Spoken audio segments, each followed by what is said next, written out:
Can we agree with this meeting? Agree.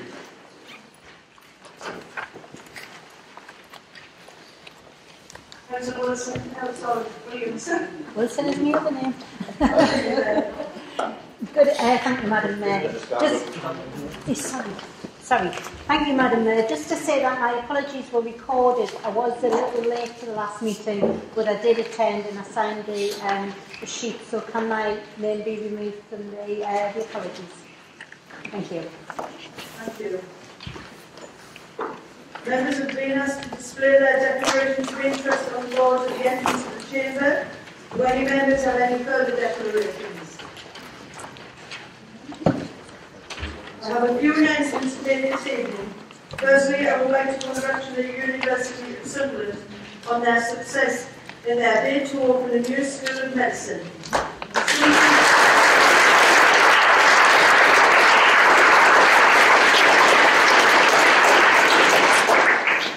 Sunderland is one of the only 5 new medical schools established in order to address the regional imbalance of medical education places. The first cohort of students will be joining the university in September 2019. I ensure that all members will join me in congratulating the university and its partners on their achievements. Yeah. Next, I understand that Councillor Ball would like to present an award. Councillor Ball. Thank you, Madam Mayor. Madam Mayor, I'm really pleased to present this award to you today because in November 2017, Sunderland BME Network held their annual One Voice Awards. It's an event which recognises members and partners who have worked tirelessly to enhance and enrich the lives of the local BME network community and celebrates the significant and continued contributions of individuals, groups and organisations. I'm very proud to say, Madam Mayor, that East Area Committee won the Partnership Award against some very, very tough competition, such as Sunderland College, Fire Station, NHS Memory Protection Services. Madam Mayor, I would like to thank my fellow East Area colleagues and councillors for their collective efforts and sterling work in delivering a partnership approach to the area arrangements which has been recognised by the BME community. Thank you, Madam Mayor.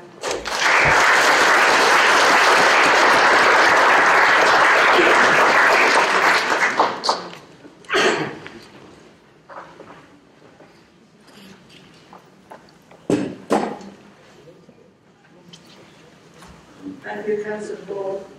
Next, I would like to invite Councillor Francis and Michael Dixon to speak on an announcement they want to share with Councillor Francis and Dixon. Okay.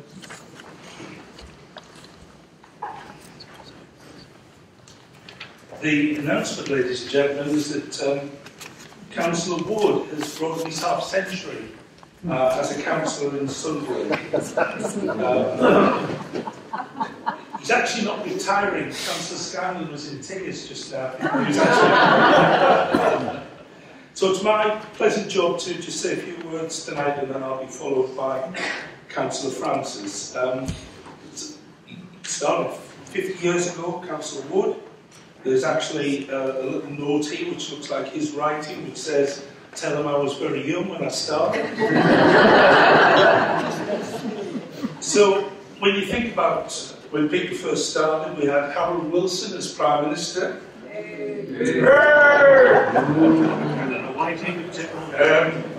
There's something I'm going to mention in a minute you won't show me about. Lyndon Johnson was the US President, Brezhnev the USSR First Secretary, Chairman Mao was still around, and Charlie Henry was Captain of Sunderland. It's that far back that not even Peter Gibson was Councillor in Sunderland. And the best of all, from 1967 to 72, Sunderland had a Conservative-led council. Never again. Since that time, Peter served as a councillor in the Colliery Ward, Fulwood, and finally in St Michael's. He served on numerous committees over the years, far too many for me to name here. but in all he will have shown the thoroughness so typical of him to first understand his brief and then question accordingly, and the same applies to his questions and contributions to debates at full council. He is an example against those who feel that being in opposition has to be a continuous war of attrition. Peter over time can much more effectively probe and scrutinise in a measured way and get results because officers and cabinet members alike know that he's a serious person when it comes to political discussion and questioning decision making, looking for the facts rather than the headline. That said, of course, Peter can cause much amusement with his ironic humour and throwaway remarks when he's speaking, such as Councillor Morley snapping at the heels of Councillor Truman, which I would rather good. Indeed, in no disrespect to the current portfolio holder, Councillor Morley, and his predecessors, but I think everyone here is fully aware of Peter's expertise in all matters transport, and how, if given the opportunity in past years, he would have made an excellent cabinet member running that portfolio. It's in his encyclopedic knowledge of parking, buses and trains, all to the benefit of some. Peter would not have been fulfilling the role because it would have been a labour of love running such a department, for he has a genuine and lifelong interest in transport, I would say especially trains. Indeed, this has come in handy abroad because in our 2 holidays together to Berlin, it certainly is useful to have your travelling companion, a person who can recite the train railway timetable from Berlin to Leipzig without notes. And I doubt there are many people here who have, as Peter did, travelled by train through Mongolia. Peter is a very generous colleague, always ready to give his time and make any suggestions when requested. He's very good at encouraging young people, making their way in politics, while any new councillor always knows he can ask Peter for some help, and he will get it immediately.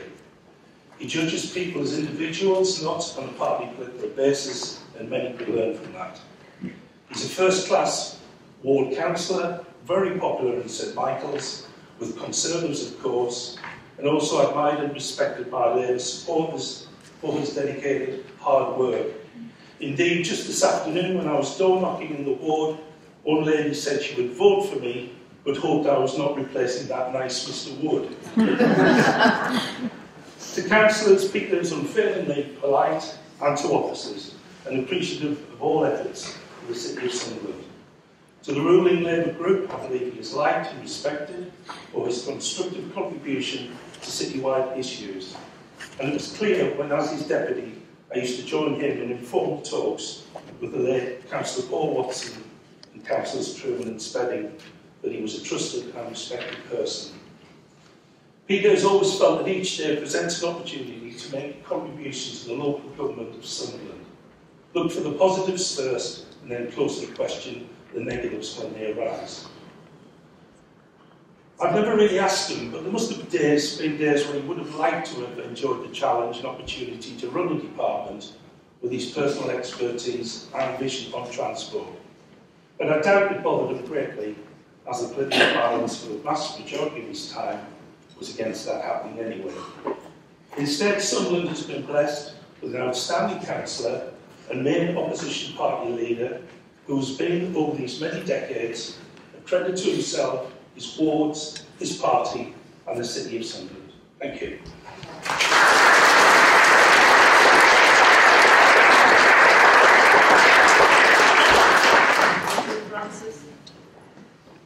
Thank you, Madam Mayor. It's always very dangerous following Mike when he's speaking because he's got a good sense of humour. Never mind, here we go. Go for it, Bob. We'll want to get this thing balanced. Friends, we're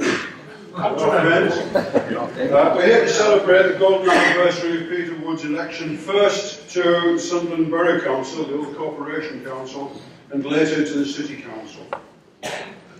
We know that this has not been continuous service, and we know and understand and appreciate the reasons why.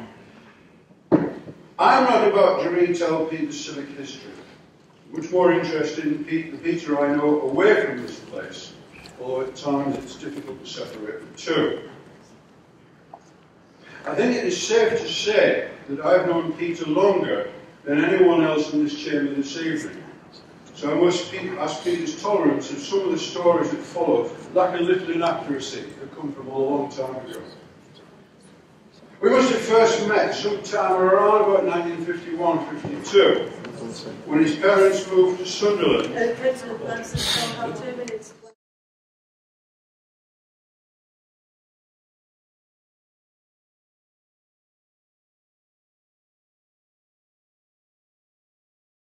Thank you very much, Madam Mayor.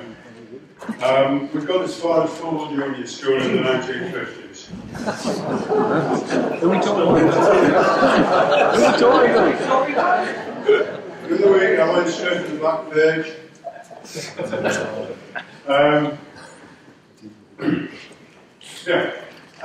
When we were at grammar school, we shared membership of Peter and I shared membership of the School Debating Society, along with such other luminaries as John Armstrong and his more famous sister Hilary.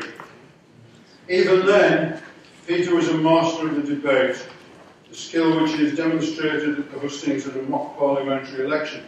But I thought he actually stood in that mock parliamentary election in 1959, I think it was. Conversation last night, he hadn't. Am I right there? I'm sure. It was a long time ago. But we didn't always debate such weighty issues. I remember one motion which asked which way one should sit when bathing, facing the taps or looking the other way. It was a humorous debate with many jokes about plug holes, toes getting stuck in taps, together with hot ends and cold ends. But it also reflected how we should view the world, both at home and abroad. Peter gained a place at the newly established Newcastle University, where he read economics, and we have come to appreciate his deep understanding of that subject in the many debates in which he has contributed to in this chamber. Michael's already mentioned the depth of his research and the clarity of his explanations, always gaining the attention of all present, and reflecting on, which really reflects on his great abilities as a teacher. Some years later, we were to meet at Belford House one Saturday. Peter was playing tennis with friends, and I was looking at an exhibition of camping equipment. I was running a scout group at the time, and I think you could say it was men in shorts and games. Don't let the press know that. Anyway, Peter invited me to come and go along to a meeting of the Young Conservatives the following Wednesday, and the rest, as some would say, was nearly history. Peter played a more vicarious part when he suggested that two ladies well known to some here this evening should ask me to join St Michael's Ward Conservative Committee. The two ladies were, and still are, Alderman Margaret Forbes and former councillor Isabel Graham, now Isabel Lewins. Well, various roles were to follow, which is why I am now so very pleased to be able to stand here this evening to thank, praise and congratulate Peter for his long service to the Council and the people of Sunderland. Outside of politics, Peter's other interests include transport, as Michael referred to, railways, and as we say in the business, both 12 inches to the foot and N-gauge, which is why we can be found at the National Railway Museum, York, and the city's racecourse, not for the racing, we'll leave that to Michael, but for the annual model railway exhibition held in Grandstand. Peter enjoys rambling. With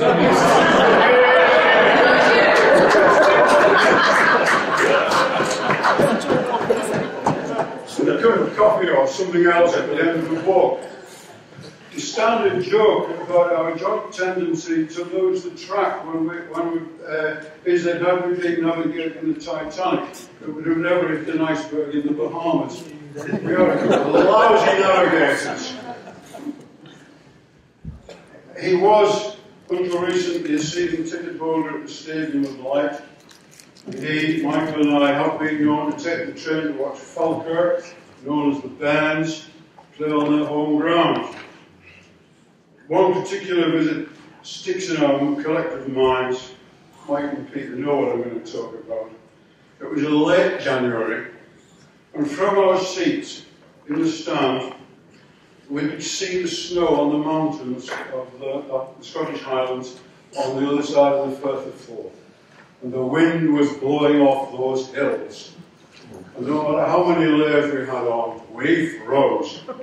Good cup of tea and something else on the train coming home though. But such is our dedication to their dedication, not mine, their dedication to the wonderful game. I conclude by saying that Peter is always a gentleman, a sincere man, a man of strong principles.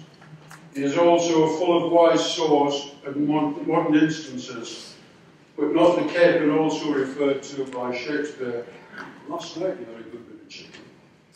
I am very pleased to have had the opportunity of working with Peter, to have been led by him, to have benefited from his advice so freely given, his great friendship, and now to have this opportunity as his friend to acknowledge his many contributions and his service to this city here tonight. Well done, Peter.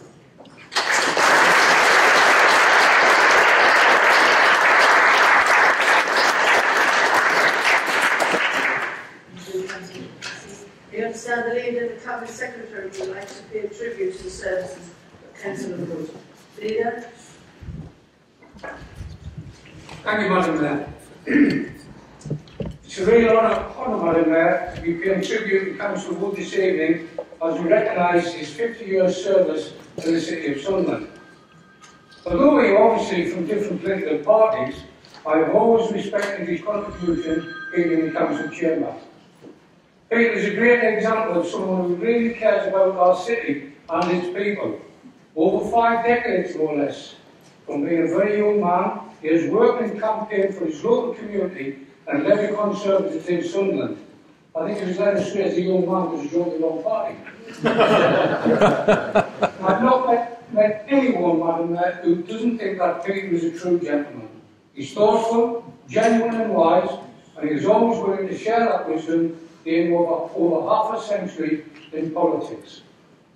All of us here in the chamber want his contribution to improving quality of life in the city and creating opportunities for our residents. And although I said earlier, politically Peter and I may differ and how we can achieve that, he has my sincere admiration and appreciation as a fellow elected member of this council. Peter, on behalf of the Labour Group and also the council officers, many congratulations on reaching this incredible milestone, and we salute you. Thank you, Peter. Thank you, Madam Mayor.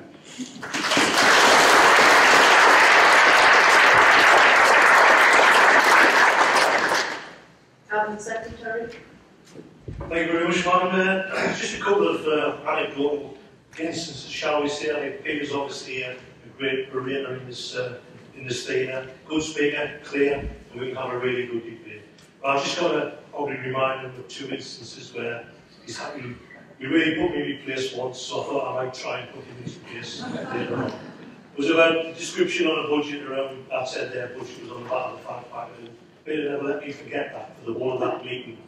But I always remember Peter being on the top of St Mary's car park, looking backwards at the boulevard, and the headline should have read, "You can't see the trees for the wood," because it was copyrighted.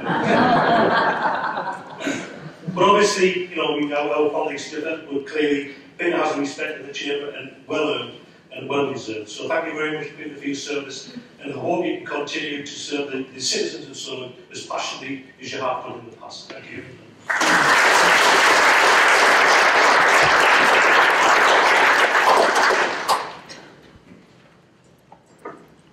Thank you, Councillor Spedding. Can I add my congratulations to Councillor Wood for the many years of service to the Council, and I am delighted to present you with this very small token of appreciation on behalf of the Council. So can you come forward to this?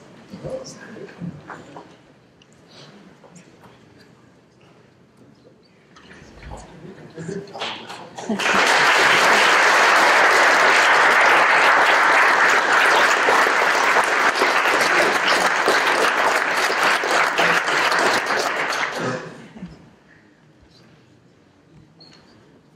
the municipal elections in May approach, a number of our colleagues have indicated that they will be retiring at the end of their current term of office. As this will be their last council meeting, I would therefore like to pay tribute to these members. If any of the retiring councillors wish to respond and address the council, please indicate at the appropriate time. Starting with the longest serving member, Councillor Norma Wright was the first elected, and it was a fraudulent slip there because I think she was my mentor when I first came in. So she was first elected in council in May 2000 to serve the Colliery ward, and then in 2004 to represent the Southwood ward. During her time as a councillor, she was served on many council committees and subcommittees, too numerous to mention, but including being the chair of the Social Services and Health Review Committee from 2005, the Health and Wellbeing and Scrutiny Committee from 2007, and a Cabinet portfolio holder for Healthy Cities in 2009 and 10. In May 2010, Norma became Deputy Mayor and was subsequently appointed as Mayor in 2011. During her term of office, she raised approximately £16,000 to support her nominated charities: Brothers in Arms, Mine, Sunderland, and the SAFC Foundation. Following her role as Mayor, she was made the Vice Chair of the Scrutiny Coordinating Committee and has served as the Chair since June 2014. She has played an integral role in joint scrutiny of health services regionally with our neighbouring councils and health services. Councillor Norma Wright, do you wish to respond? Yes. Thank you, Madam Mayor. I would like to say a few words. I hope it's not too many words in on me. I do get carried away a little bit, so I have written down a few things I'd like to say.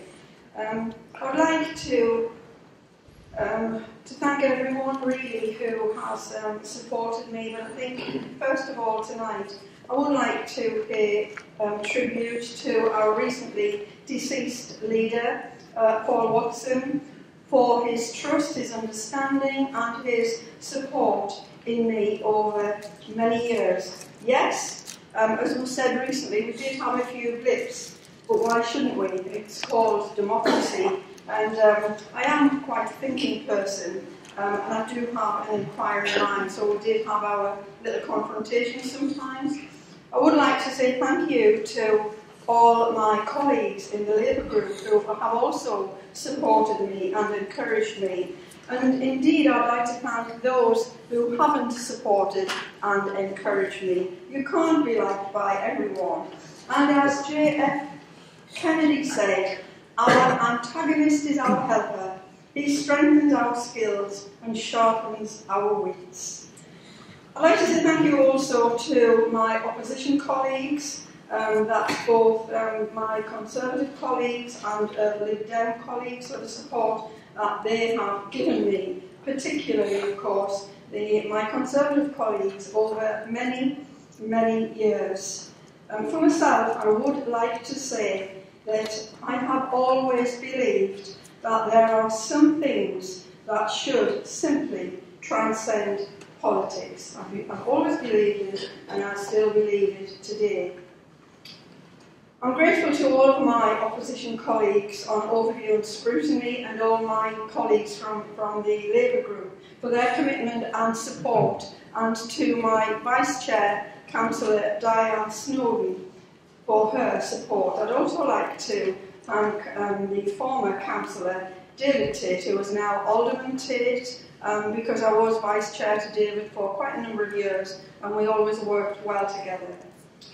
I have been fortunate, as I perceive it, that I have sat down in this chamber with giants, and still do sit down with some giants. We're talking about Peter Wood this evening, who's made a tremendous contribution.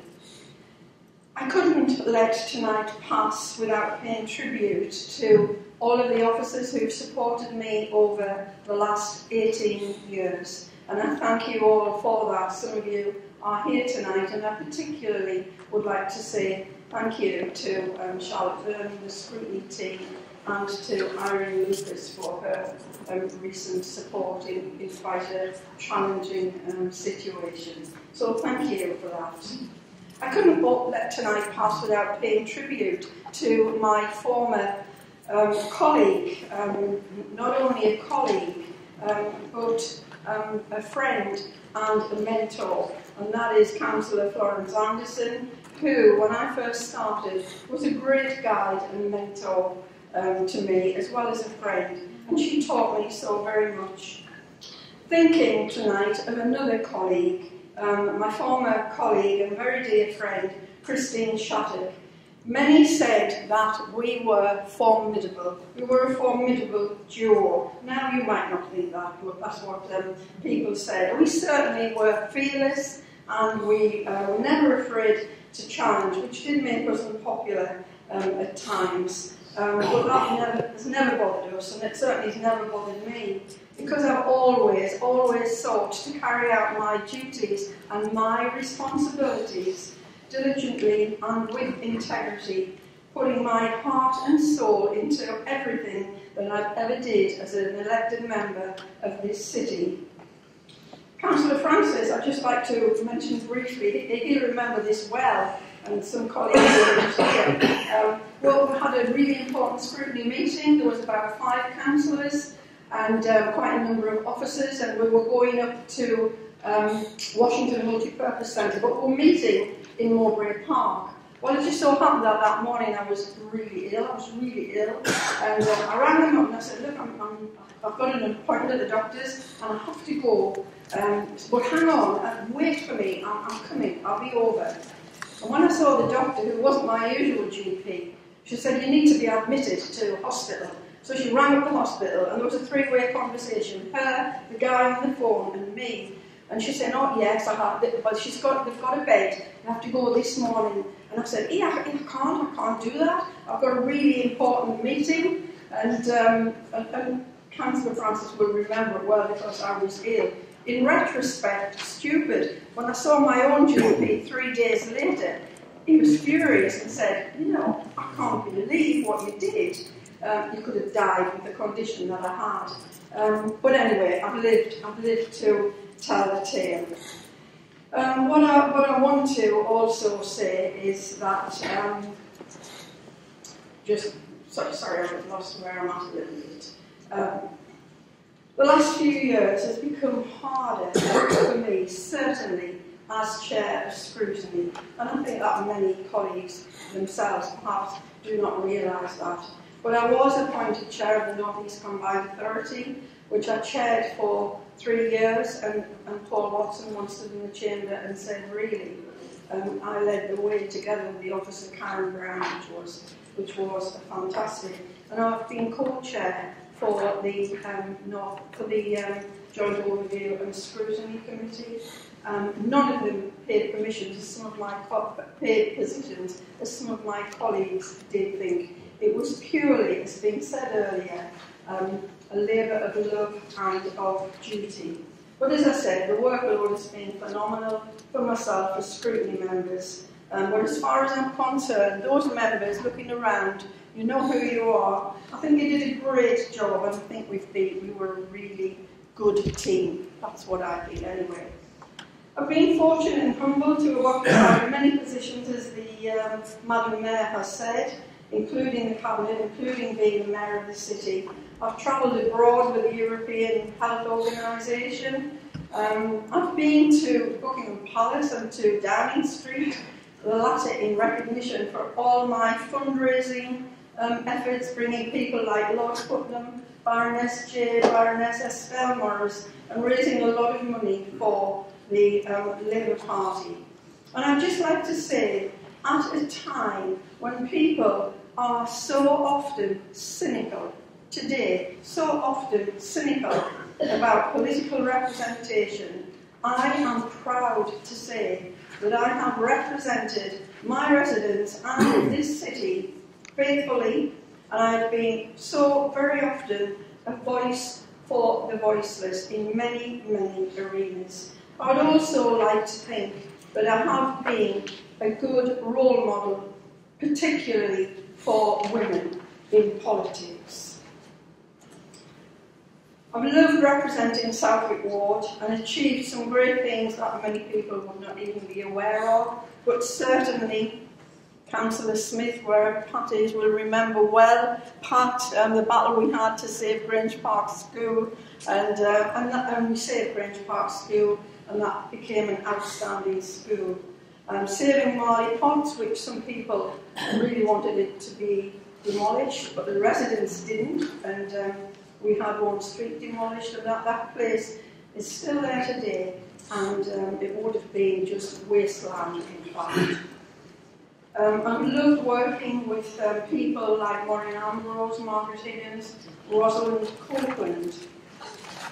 We always worked as a team, and I do miss that team working very much.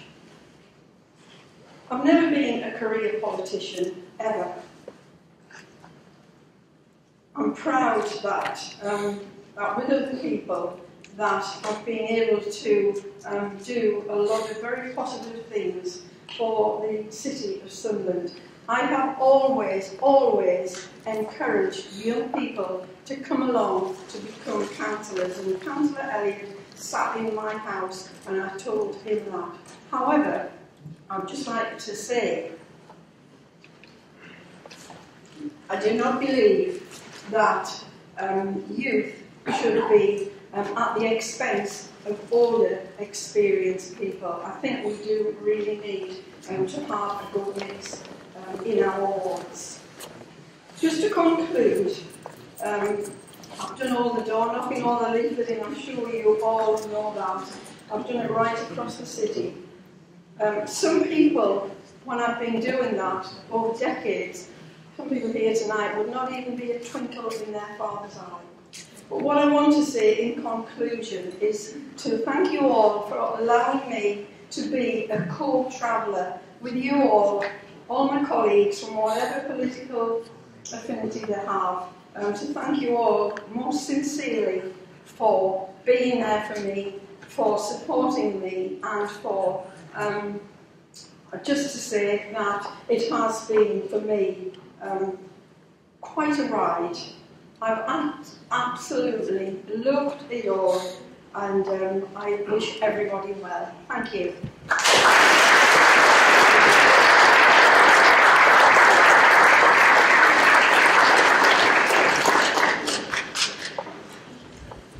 Thank you, Norma. And wish you well in your retirement, and we will miss you because you've been a good colleague to all of us over the years. So we move on to Councillor Celia Goffin, who was first elected in the council in May 2006 to represent the Pallion Ward.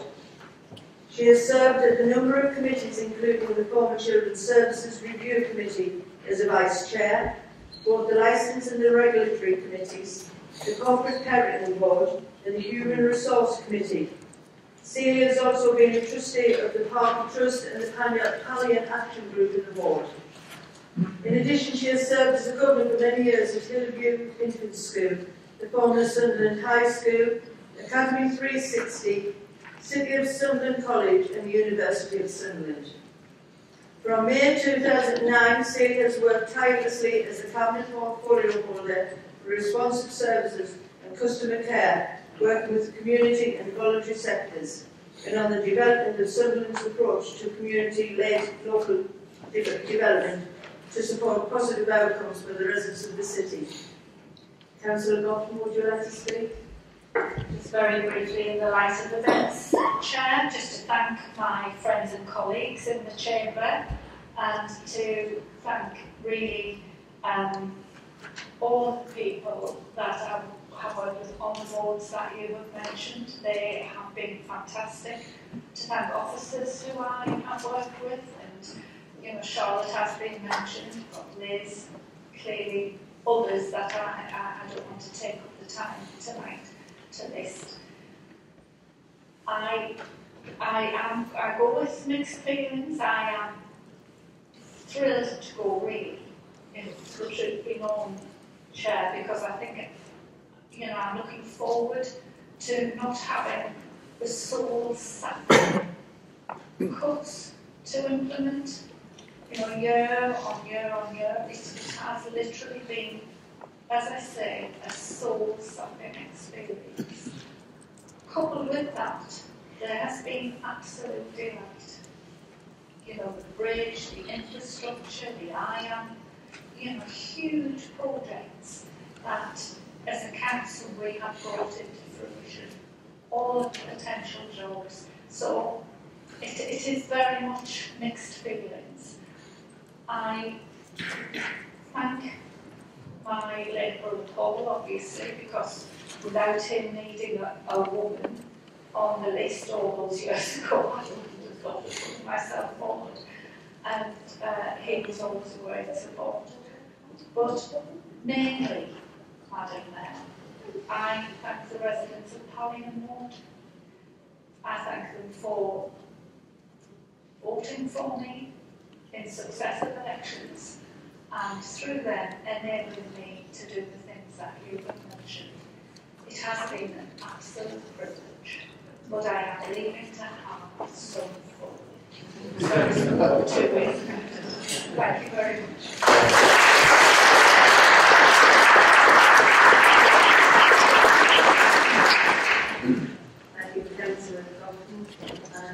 I wish you a happy retirement as well, and all I can say is enjoy your grandchildren.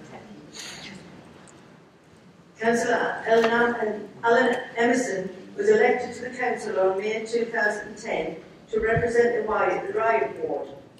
During his term of office, he was being a member of the Licensing and Regulatory Committee, Corporate Carrying Board, the former Range County Sports Centre Management Board, Scrutiny Coordinator Committee, and was nominated by the Council to the Timely Fire and Rescue Authority, Gen 2 and the North East Sea Fisheries and Conservation Authority.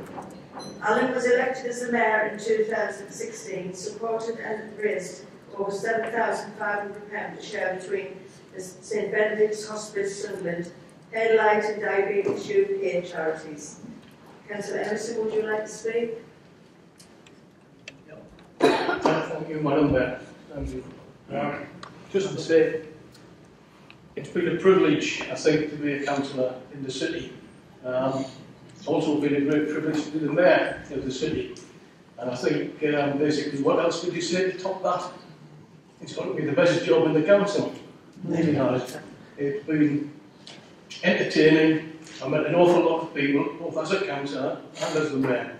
And an awful lot of people I wouldn't have met otherwise. So I'd just like to say thank you to my colleagues for allowing me to do that great job. Thank you very much. Thank you.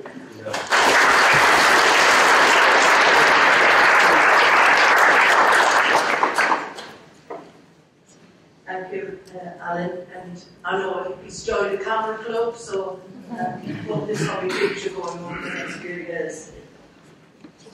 Councillor John Cummings was elected to the Council on 22nd of May 2014 to represent the Hetton Ward. John has served on the Health and Wellbeing Scrutiny Committee, Planning and Highways Committee, as well as being nominated by the Council to Gen 2 Sunderland Limited. He's played a valuable role on the Coalfield Area Committee in his role as Vice Chair on the Place Board and Chair of the Place Board. He's also active in organisations within his ward, including Easington Lane Community Access Point, Hetton Town Trust, and a governor of the Hetton School and East Raton Primary School. Councillor Cummings, would you like to speak? Yes, please, Madam Mayor. Thank you. I didn't have a speech prepared, but what I'd like to say is that it's been a privilege to represent the Hetton Ward. It's something that I think that an awful lot of Labour members want to do, represent the ward like that. And I've been well supported by colleagues, Councillor Blackburn and Councillor Doris Turner. And without them, I wouldn't have been able to. I'd have thrown the towel in a lot sooner than I did, to be honest. And they've been very, very supportive and very helpful. It was a privilege to be part of the Coalfield Area Committee. And I think that the job has been, as a city councillor, can quite often be a thankless task. And I don't think that the members of the public realise how much time and commitment that councillors have to put in. And on saying that, I think the officers, again, they have to be thanked for their part in it all, because there's an awful lot of behind-the-scenes work that goes on that people don't see, and it's that work that's the hard part. The front office, shall we say, is the easy part, but behind the scenes an awful lot of work goes into being a member of the council, a part of the council, the whole organisation in itself. It's very time-consuming, you've got to be committed.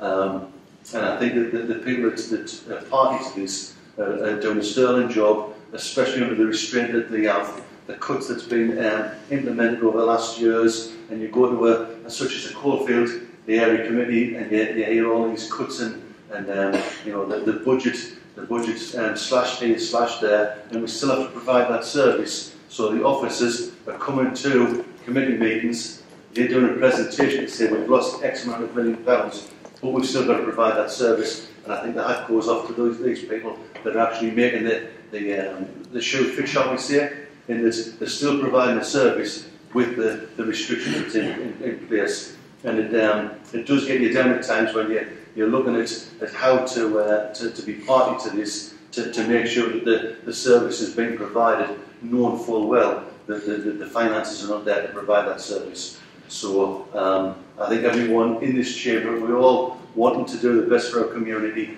and I think everyone deserves a big thank you from myself for helping me provide that service. Thanks very much, Madam Mayor.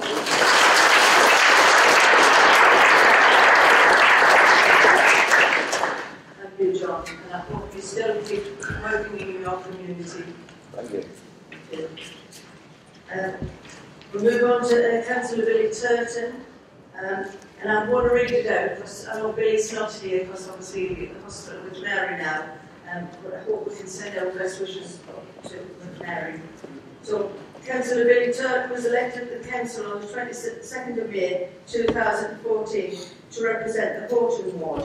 Billy was made a valuable contribution to the Coalfield Area Committee as Vice Chair of People and Chair of the People Board. Billy has also served on the Corporate Planning and Planning and Highways Committee.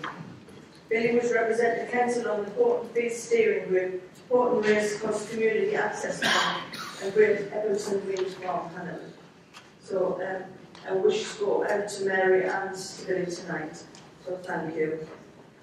So now wishes go to all of you who are retiring tonight. You're well deserved retirement from this council. So that concludes my announcements. The next item is reception of petitions. Do any members have petitions to present?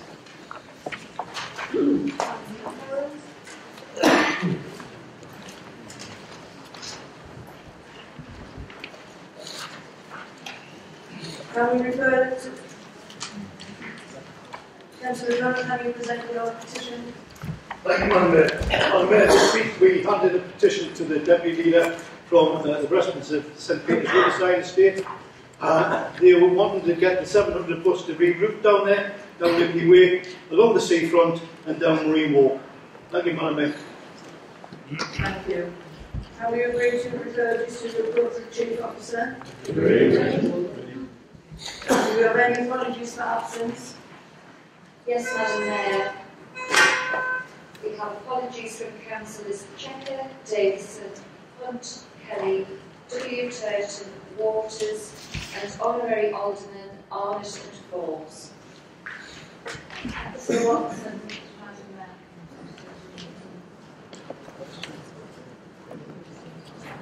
Any more apologies? The next item is questions from the public. I will now read out the question we have received. Question from members of the public from Joanne Waterworth, resident of the city. Why do the bin men not pick up any rubbish that is being dropped when emptying the bins? On pick-up day, the streets are littered with rubbish. Plus, why don't they empty the small rubbish bins, such as the dog poo ones? They are always full to overspill and they start to stink. Councillor Modi, can you reply to this, please? Thank you, Madam Mayor. I'd like to thank Joanne Waterworth for her question. But where the refuse collection crews are required to clean up any mess that they make when emptying the wheelie bin as part of their normal work procedure. Wherever this is not happening, then we would ask the members of the public to bring this to the Council's attention by reporting the issue at the earliest opportunity via the customer service network or to their local ward councillor. Refuse collection managers will then investigate issues of this nature and take appropriate action where necessary. In relation to litter and dog bins, these are serviced by the street cleansing team, which is separate to the refuse collection teams, and are on a more frequent basis than refuse collection. Again, if any resident spots an overflowing bin, please can let the council know via the customer service network or their local councillor, and this will be actioned as soon as possible. Thank you, Madam Mayor. Thank you.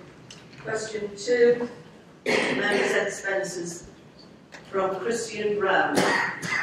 Since the Council is now in emerging financial alert, will all councillors be asked to withdraw all expenses and future expense claims to be put on hold?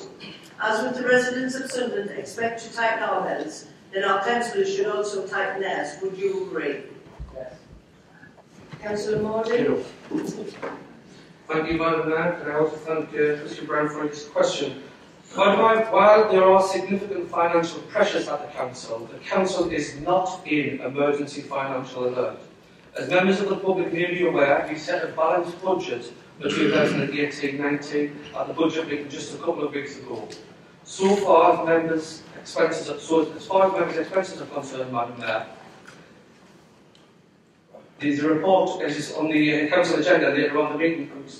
The recommendation of the Independent Remuneration Panel is received. The recommendations are that there's no change to be made to members' allowance scheme, which include the provision for expenses. This is a reasonable approach and one which is not out of step with other authorities. It is a matter for each individual councillor whether they choose to claim any expenses to which they are entitled to or not.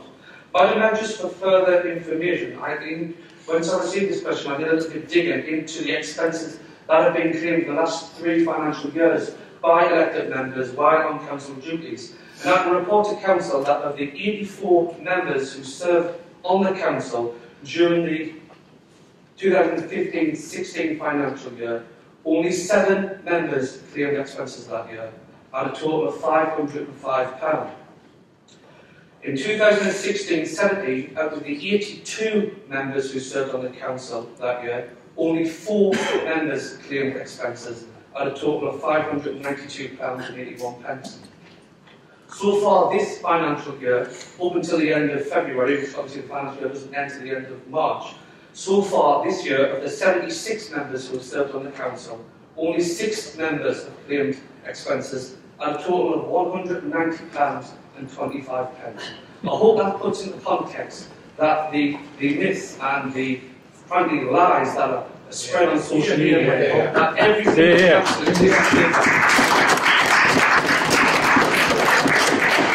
has the noses in a trough. It's not. These expenses are it's a small amount, less than 10 members a year, and these claims are legitimate. And also, I just want to, the ladies who passed me a note, I just want to mention in terms of the allowances the members claimed. The finance colleagues have advised the council that since January 2010, CPI, the government preferred inflation measure, has been 18.9%. Based on the latest figures published for January 2018, officers of the council have received a 5.2% increase in their salaries during that period, whereas there has been no inflationary increase applied to members' allowances in the same period. So when you take in fact in account of inflation, members' allowance in real terms have actually decreased. Thank you, Madam Mayor.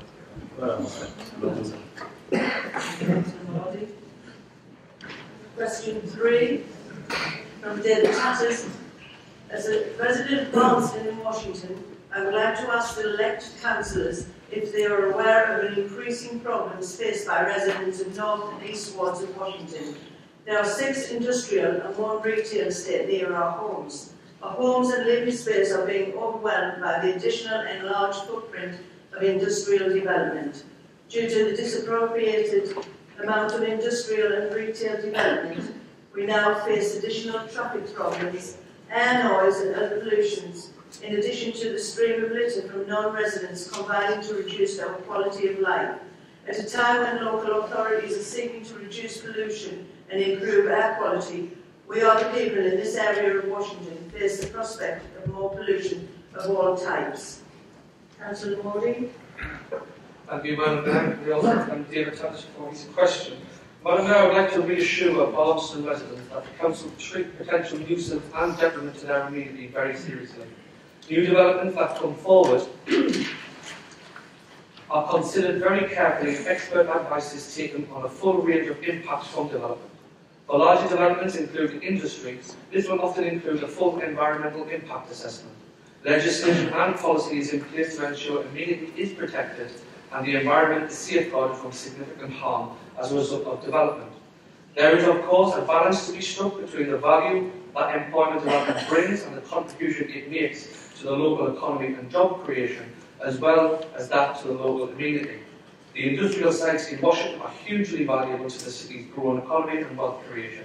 That said, negative impacts can occur where there is disregard to established controls and an increase in selfish and antisocial behaviour, which will be investigated and action taken wherever possible. Thank you, Madam Mayor. Councillor Modi. Question 4 from Richard Bradley. Within work poverty being a major issue with all the council led the way to Sunderland becoming a living wage city by seeking living wage accreditation.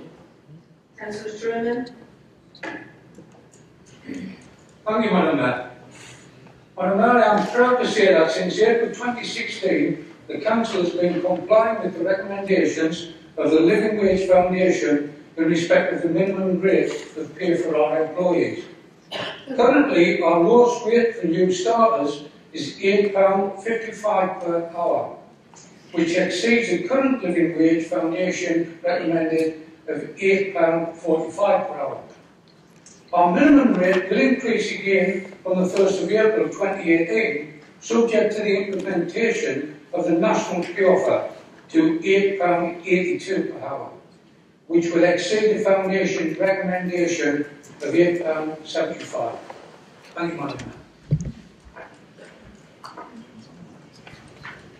Thank you, Councillor Truman. Question 5 and question 6.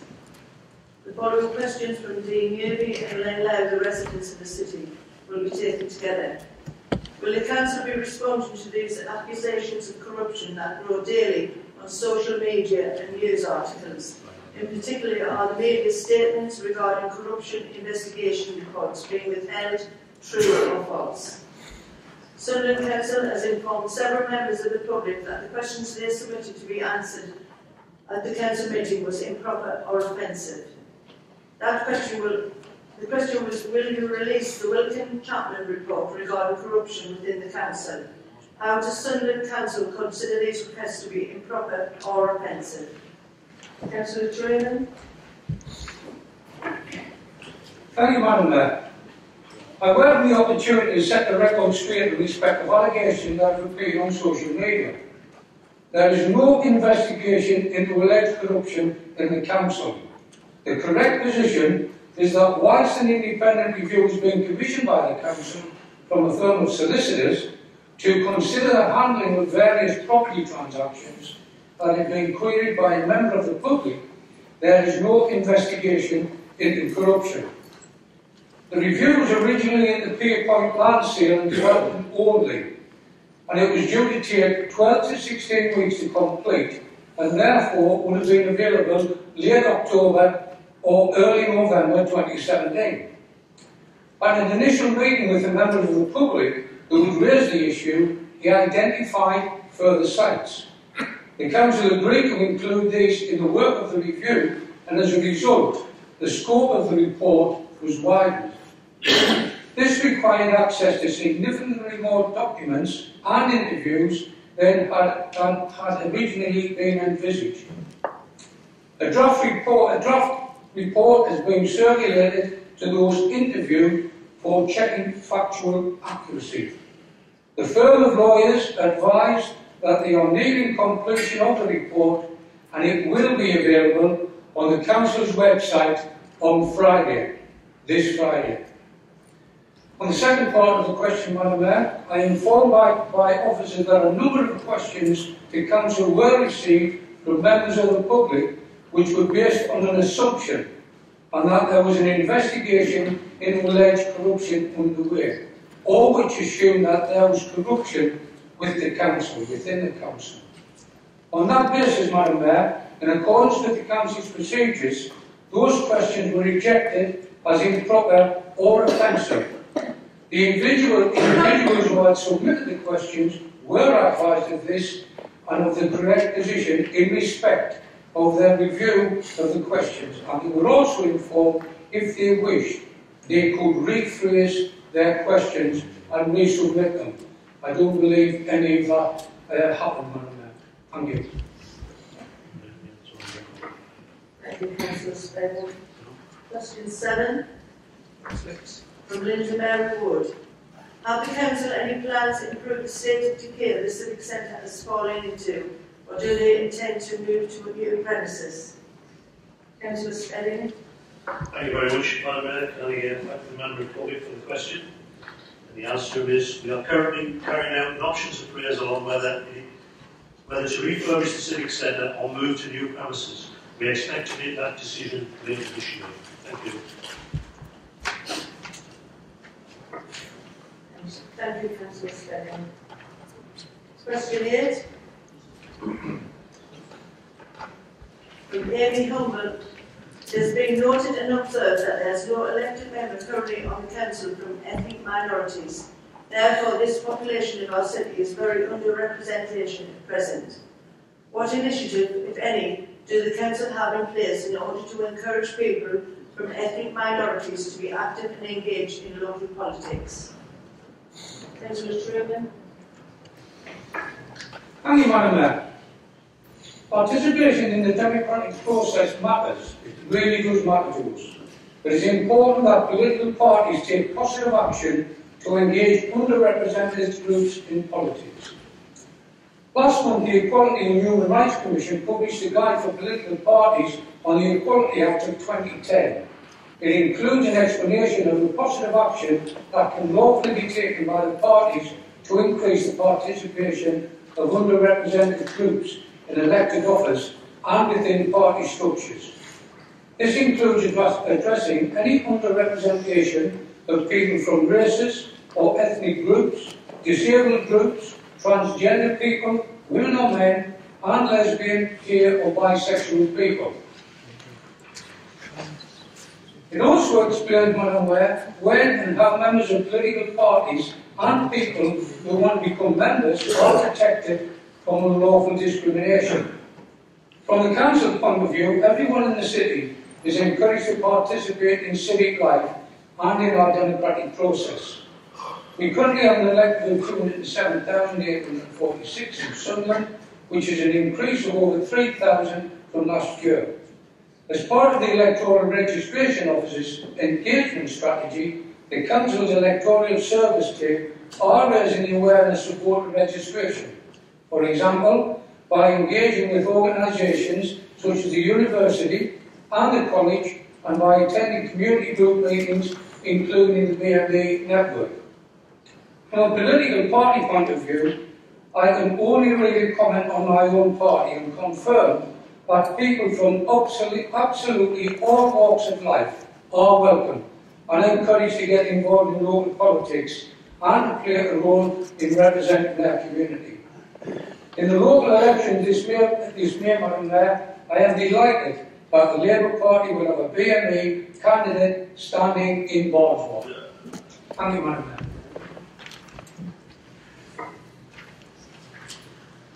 Thank you, Leda. That is the end of the questions, and now we'll move on to the report of the Cabinet. I now call upon the Leader to move the approval and adoption of the report of the Cabinet and the supplementary report outlining the decisions from the Cabinet this afternoon. Leader. Thank you, Madam Mayor. Two reports to the Cabinet: the Trade Policy Statement for 2018-19 and the Members' Allowance. Thank you, Madam Mayor. Deputy Leader, do you second the report? I second the report, Madam Mayor. Reserve right to speak. Leader, if you would like to speak to the Cabinet report. Just a quick word on the Members' Allowance scheme, Madam Mayor. You'll see the report is signed off by the Chairman of the Independent Panel, John Anderson. Thank you.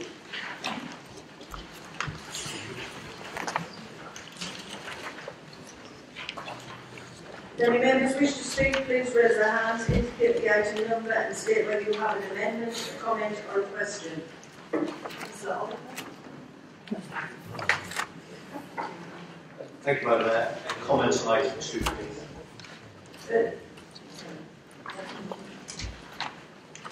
Councillor Ward. A mixture of a comment and question on item 1.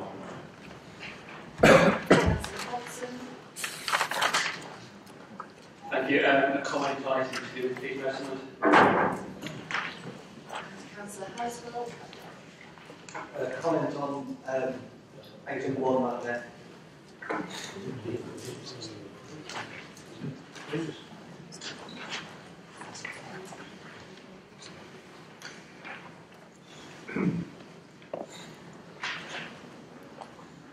Councillor Ward.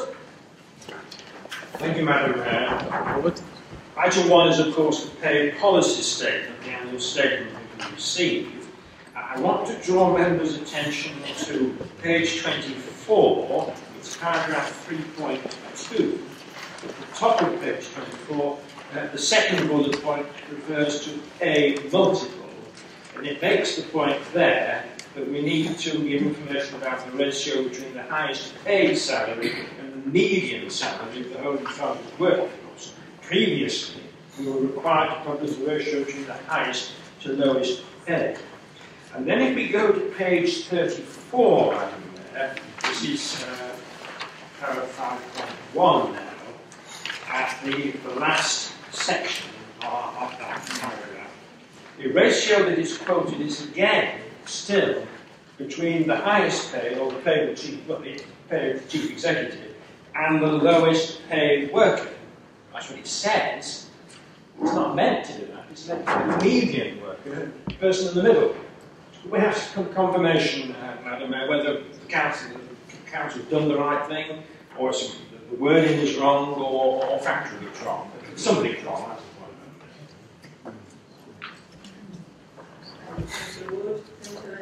that's the point. Thank you, Madam Mayor. Having reviewed the pay policy statement, I'm a bit concerned that Sutherland does seem to have the highest senior officer pay levels in the region. This was a benchmark to the massive amount of being spent historically on severance packages. Now, for example, I'm going to use this as an example to support the report. Chief Executive pay is rising £179,000, just over. Whereas comparable councils in the region are paying quite a lot less. Gateshead Council at 160,000, Newcastle the same, South Tyneside 162,000, and North Tyneside 145,000. What I have to ask, and that's my comment, sorry, is why is it that Sutherland has the most expensive offices, or some of the most expensive offices in the region? That's something I'm missing, something that don't feel we have the best of the council. Thank you very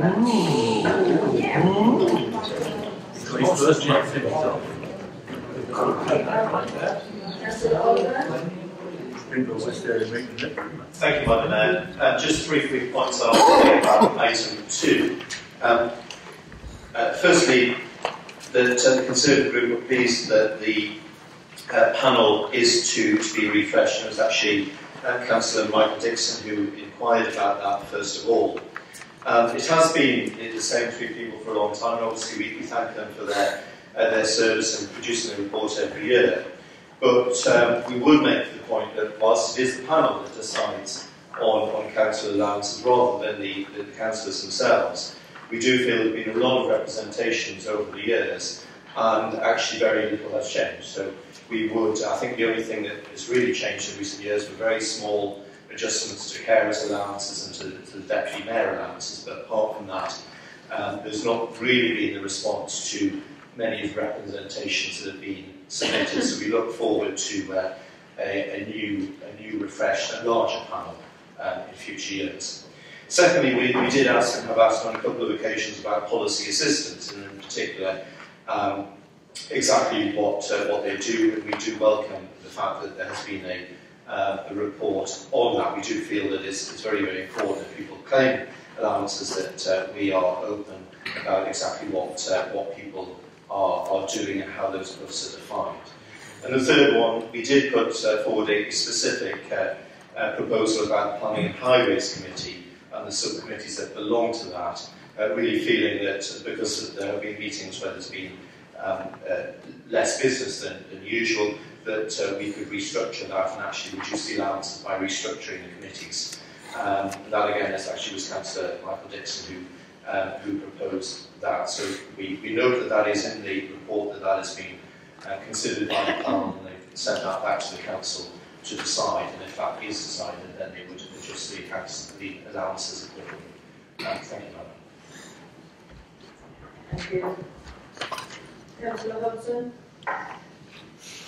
Thank you, President. I share some of the comments actually that Robert's made about the changes that are going to come, and they are welcome. The panel will be refreshed, and that some of the council's committees do certainly need to be restructured. I also actually echo his concerns in that he said that there is an aspect to which the council, and looking at this report in front of us, is not listening. I have said it before in this chamber. The council did its own public consultation, which did request that the council look to reduce the expense on allowances. That's what residents have asked for, and it's not happening here. But it's also clear that that is something that councillors have asked for, both in this chamber and in writing to the panel. But once again, it's not happening, and I'm worried that there's a perception that the council is not listening to these comments. Now, on page 14 in particular, just looking at this report, item 2.4, there's a comment that says, Southern Council is not out of step with the local authority. Well, maybe the way that things are set out, but financially it is. We do spend £250,000 a year on allowances more than Newcastle, a comparable regional council. And likewise, I disagree with this point about how constantly this scheme has consistently been accepted. Well, clearly it hasn't, if there have been over the years repeated requests from the opposition, even prior to my presence on this council, that it be changed. So I have to really disagree with this report, and given that these concerns have been raised so frequently, and I would actually request that this item be put to a vote if possible. Thank you very much. Thank you. Deputy Leader, do you wish to speak? I'm fine, thank you, Madam Mayor. Leader, do you wish to exercise your right to reply? Thank you, Madam Mayor. Madam Mayor, I remind Councillor Wood that he's actually on the Human Resources Committee when we considered this report. Madam Mayor, I was not at the meeting.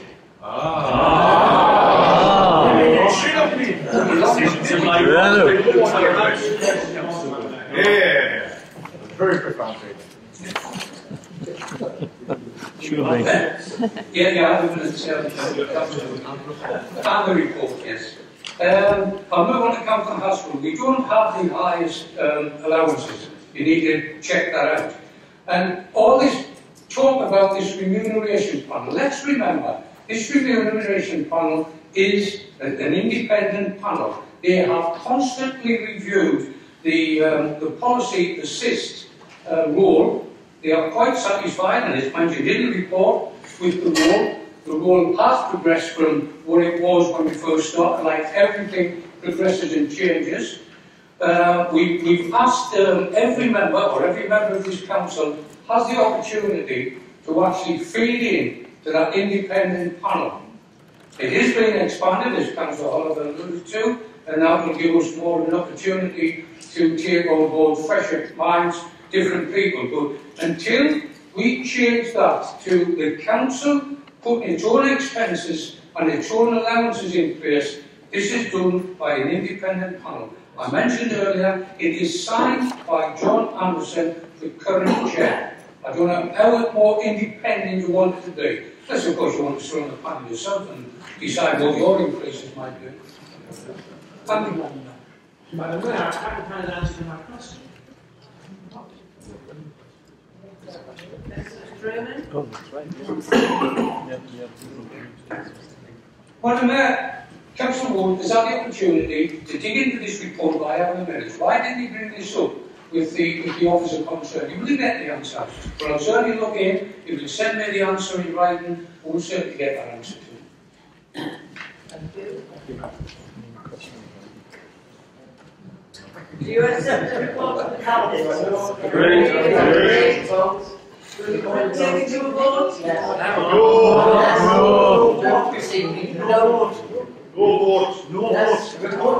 No vote.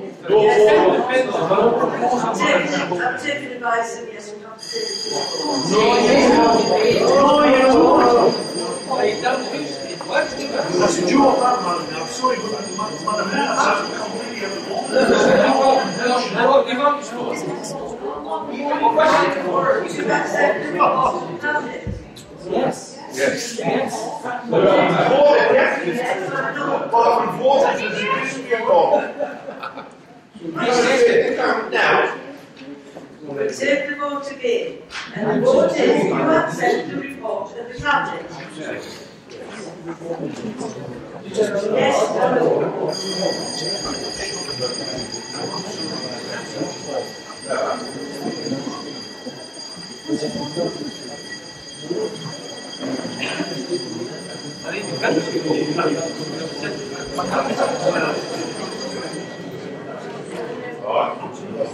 I'll just send it back when you're done.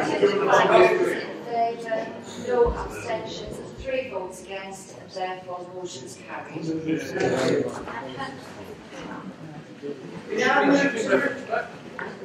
We now move to written questions by members of the council.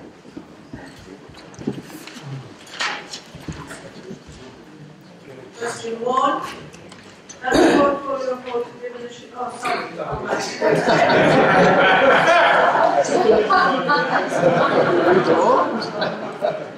Councillor Michael Dixon.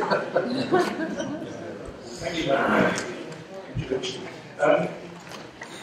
Can the portfolio holder give an assurance of the joint venture agreement with Gen 2 to deliver new homes on the vacant site of Chester Road is drawn up in such a way that were the Housing Association unable to deliver their part of the agreement, no financial loss would be incurred by the council?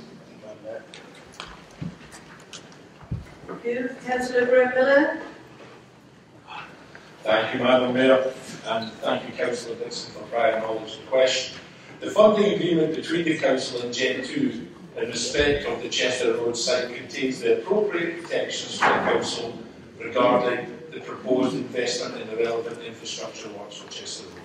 Thank you, Madam Mayor. Madam Mayor, may I have a supplement? Portfolio holder, bearing in mind promises about development have been made before, is he confident that this time Gen 2 can really deliver? Thank you very much. I'll pass your concerns on the availability to Gen 2 for you, Councillor Dixon. I am sure they'll deliver on the site. How they do it will be down to them.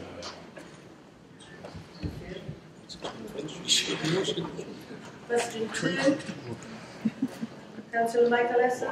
Oh, yeah. Please.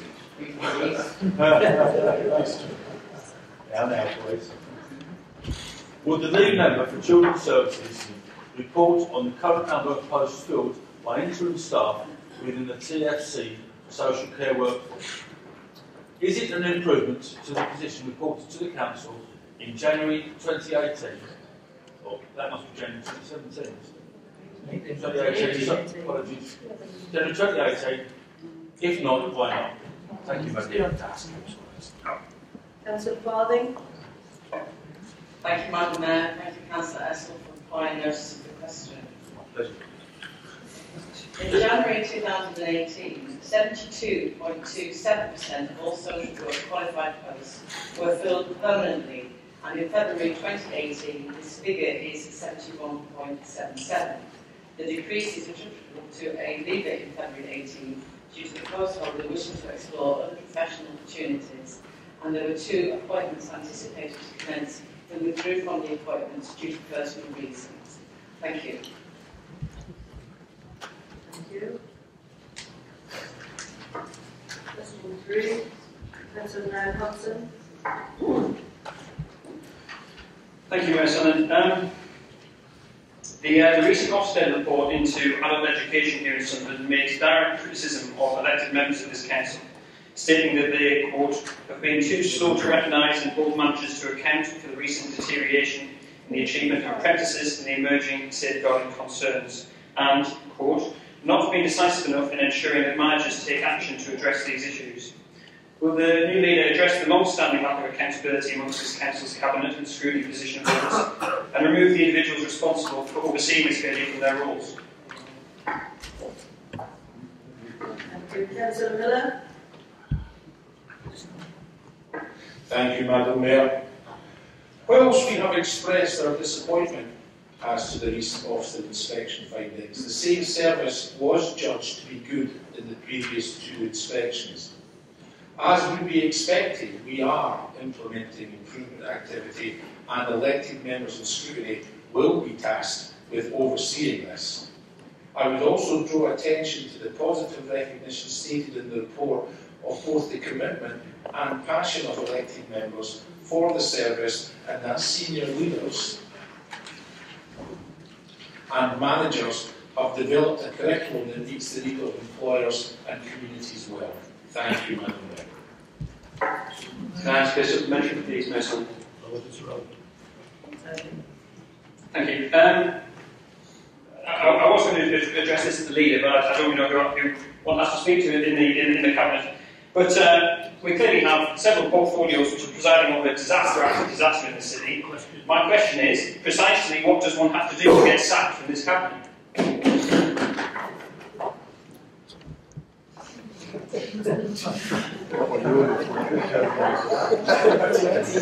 Join the Liberals.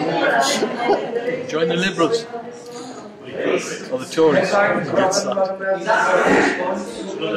Another headline, Ron. Not one response, Madam Mayor. Move on. No comments, thank you. Question 4, Councillor Peter Wood. Thank you, Madam Mayor. The recently approved capital programme shows spending on the redevelopment of a railway station beginning during 2017-18, with public rail improvements in 2019-20. How well developed are those plans, and how confident is the leader or portfolio holder that they will be achieved?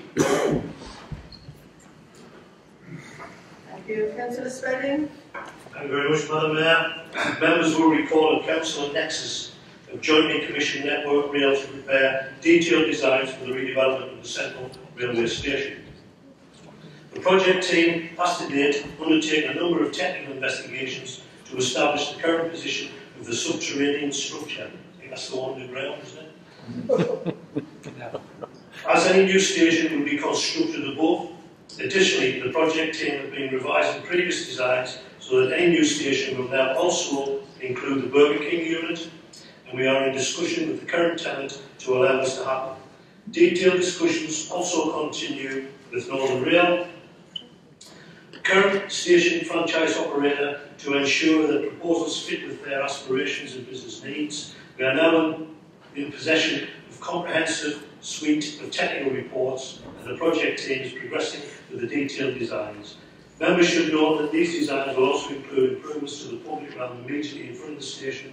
Although there remains a funding gap on the project, the intention is to design a scheme that is ready to be built, thus increasing the chances of securing additional public funds by having a scheme that is ready to be delivered. Thank you.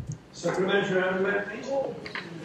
Could I ask Councillor Spedding if you could assure the Council that the new station, when it eventually comes along, will include toilets and a reliable working escalator? I'll absolutely sure Councillor Wood that the provision for toilets as we get older will be there. Yes.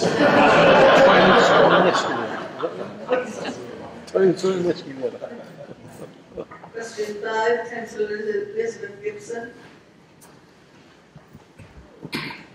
Thank you, Madam Mayor. Would the lead member for Children's Services report on the results of Sunderland schools at Key Stage 1, Key Stage 2 and Key Stage 4, and how these compare with national results, the North East and our statistical neighbours? Thank you, Madam Mayor. Councillor Brawley. Thank you, Madam Mayor. Thank you, Councillor Gibson, for the prior notice of the question. I am delighted to advise that across early years, Year 1, Key Stage 1 and Key Stage 2, results improved on the previous year's performance. I'm also delighted that our performance is better on each measure than our statistical neighbours and similar or better than both national and North East competitors. Indeed, at Key Stage 2, our performance exceeds that of last year, our national statistical neighbours by 7 points. For Key Stage 4, a new measure was introduced last year, so year-on-year comparison is not available. However, our performance is lower in comparison to other measures. This is a challenge that we will be working on with schools to improve on. Thank you, Madam Mayor. Question 6, Councillor Niall Hodson. Thank you, President. This question is regarding apprenticeship provision. A particularly alarming aspect of the recent Ofsted report into adult education in Sunderland was the criticisms made of the Council's apprenticeship provision, which, quote, does not fully meet principles and requirements of apprenticeships. In particular, the inspectors said that the contract management for apprenticeship provision was not robust enough to identify and arrest the deterioration in quality of the provision since the last inspection. Can the leader reassure the Council as to what steps have been taken immediately following the report and what plans are in place to improve the quality of the Council's apprenticeship provision in the future? Thank you. Councillor Miller. Thank you again, Madam Mayor. Two-part answer. What steps have been taken immediately following the report? For clarification, the Ofsted inspection only considered the health and social care sector apprenticeships supported by the Tyne and Wear Care Alliance and not our wider apprenticeship provision. Both the Tyne and Wear Care Alliance and Family and Community Learning Delivery were subject to Ofsted inspection in January. Tyne and Wear Care Alliance supports the delivery of health and social care sector apprenticeships across Tyne and Wear and Durham. As a result of the inspection and recommendations made by Ofsted, the Council has developed a post-inspection action plan, and this plan identifies the actions and timescales that will rectify the issues raised in the Ofsted inspection report. In addition, the Education and Skills Funding Agency have issued a notice to improve, which includes a series of conditions. These have also been incorporated into the post-inspection action plan, and we are currently anticipating a report from the Further Education Commissioner, who I met today, and should they offer additional recommendations, then these also will be incorporated into that improvement plan. The plan provides an indication of progress against headline issues raised as key areas for improvement and will be monitored on a monthly basis by the Council and Ofsted to ensure the necessary improvements are delivered. And the second part of the answer was what plans are in place to improve the quality of the Council's apprenticeship provision in the future. The Post-Improvement Action Plan will address the issues raised by Ofsted, but in relation to wider apprenticeship delivery, since the introduction of the apprenticeship levy in April 2017, the Council and connected companies, the local authority maintained schools, Sunderland Care and Support, and Together for Children, have made considerable efforts to maximise the use of the levy to support the current and future business needs of the organisations involved. Use of the levy is managed centrally and is progressing well, with 35 apprenticeship workbook requests received for 74 apprentices, 46 apprentices have been set up on the online account, a further 6 have been set up and are currently awaiting approval from the training provider, and an additional 22 requests are currently in the development or approval stage. As a levy payer, the Council now has control in selecting the right training providers to ensure an employer-led apprenticeship system which is underpinned by a high-quality, flexible and responsive provider base. To achieve this, the Council has recently completed a robust procurement process that is designed to deliver high-quality apprenticeship training from intermediate level to degree level across a variety of study areas. Thank you, Madam Mayor. Thank you. Question 7, Councillor Peter Wood. Thank you, Madam Mayor. The Park Lane interchange remains as much a wind tunnel as ever. What representations has the council made to Nexus to make waiting for a bus less bracing? Councillor Morley.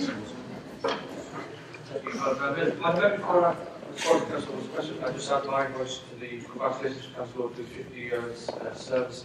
I first come across Councillor Wood as a young, bright-eyed Labour Party activist when I stood against Councillor Wood in St Michael's Ward in 2007. Needless to say, you won handedly, but I do recall a slight uptick in the Labour vote. So.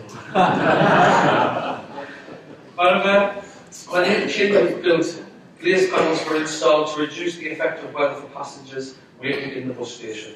This was successful in reducing complaints, though it would be difficult to completely eliminate the weather given the open design of the interchange. The council hasn't made any representation to Nexus because the facility is owned by us, and we haven't received any complaints in respect of this recently. Supplementary, Madam Mayor? Can I ask Councillor Morley when he last caught a bus at the interchange? About a month and a half ago, I took the 700 service across to St Peter's. It was nice weather. Question 8, Councillor Barron-Glennon. Thank you, Madam Mayor. Could the leader of the council tell me what the average cost to the authority is in responding to a typical freedom of information request, and how many the council receives on average in a month? Councillor Truman. Thank you, Madam Mayor. The council does not recall the cost of responding to each FOI request, but I really think we should start. Where the estimated cost of response in respect of an individual's request exceeds the fees limit, officers may reject the request. The record is maintained of the number of requests received, and I can advise that in both 2016 and 17, the average number was 118 per month. So I really think we should be looking at what they do cost us. Thank you, Madam Mayor. Thank you. Question 9, Councillor Stephen O'Brien. Thank you, Madam Mayor. Can the leader clarify why the council needed to bail out of the toll ships event and where the additional money will be spent? Councillor Sperry. Thank you very much, Madam Mayor. Councillor O'Brien was at the scrutiny meeting where he had the opportunity to ask all the questions. All the questions were answered by the officers and also by members. Do you mind? I will interrupt you when you're speaking. Please don't interrupt me. Okay. Point. We'll have less of that on bodies, please. Yeah. Thank you very much, Madam Mayor. Soon to be acknowledged. Thank you. But clearly, Councillor O'Brien was at that specific scrutiny meeting. It was a special scrutiny meeting called in relation to toll ships. The City Council announced in 2015 that it had been successful in being awarded the start leg of the toll ships races 2018. At that point, the budget was identified as work has progressed investigating what is required to facilitate the event and ensure the event is a safe event for visitors. Costs have been refined and costs have increased since the original budget was identified. Additional funds have been identified and will be spent on a range of areas, including but not limited to civil works across all event zones, facilitating the safe berthing of ships, and additional costs for traffic management. This information was conveyed at a recent scrutiny meeting in full and frank exchange at which Councillor O'Brien was present. Thank you. Supplementary, Madam Mayor. Actually, can I make just one comment? I'm going to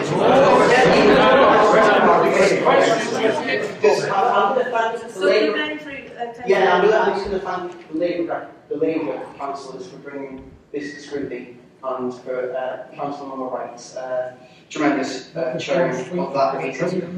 But I just want to ask why it's taken just a few months from the event to actually find out why we need this money. Why is it taking just 3 months to actually come back to council and ask for this money? Why was it not thought of during the application process when we applied for the toll ships? Councillor Sperry, can you reply to that? I'll try. Small words, Councillor. I'm dyslexic. Come on. That's out of order. It really isn't. It is. What? Sorry, what was the comment? What's what I was saying? I said small words, Madam Mayor. Oh, right. Put it on Facebook, Councillor Miller.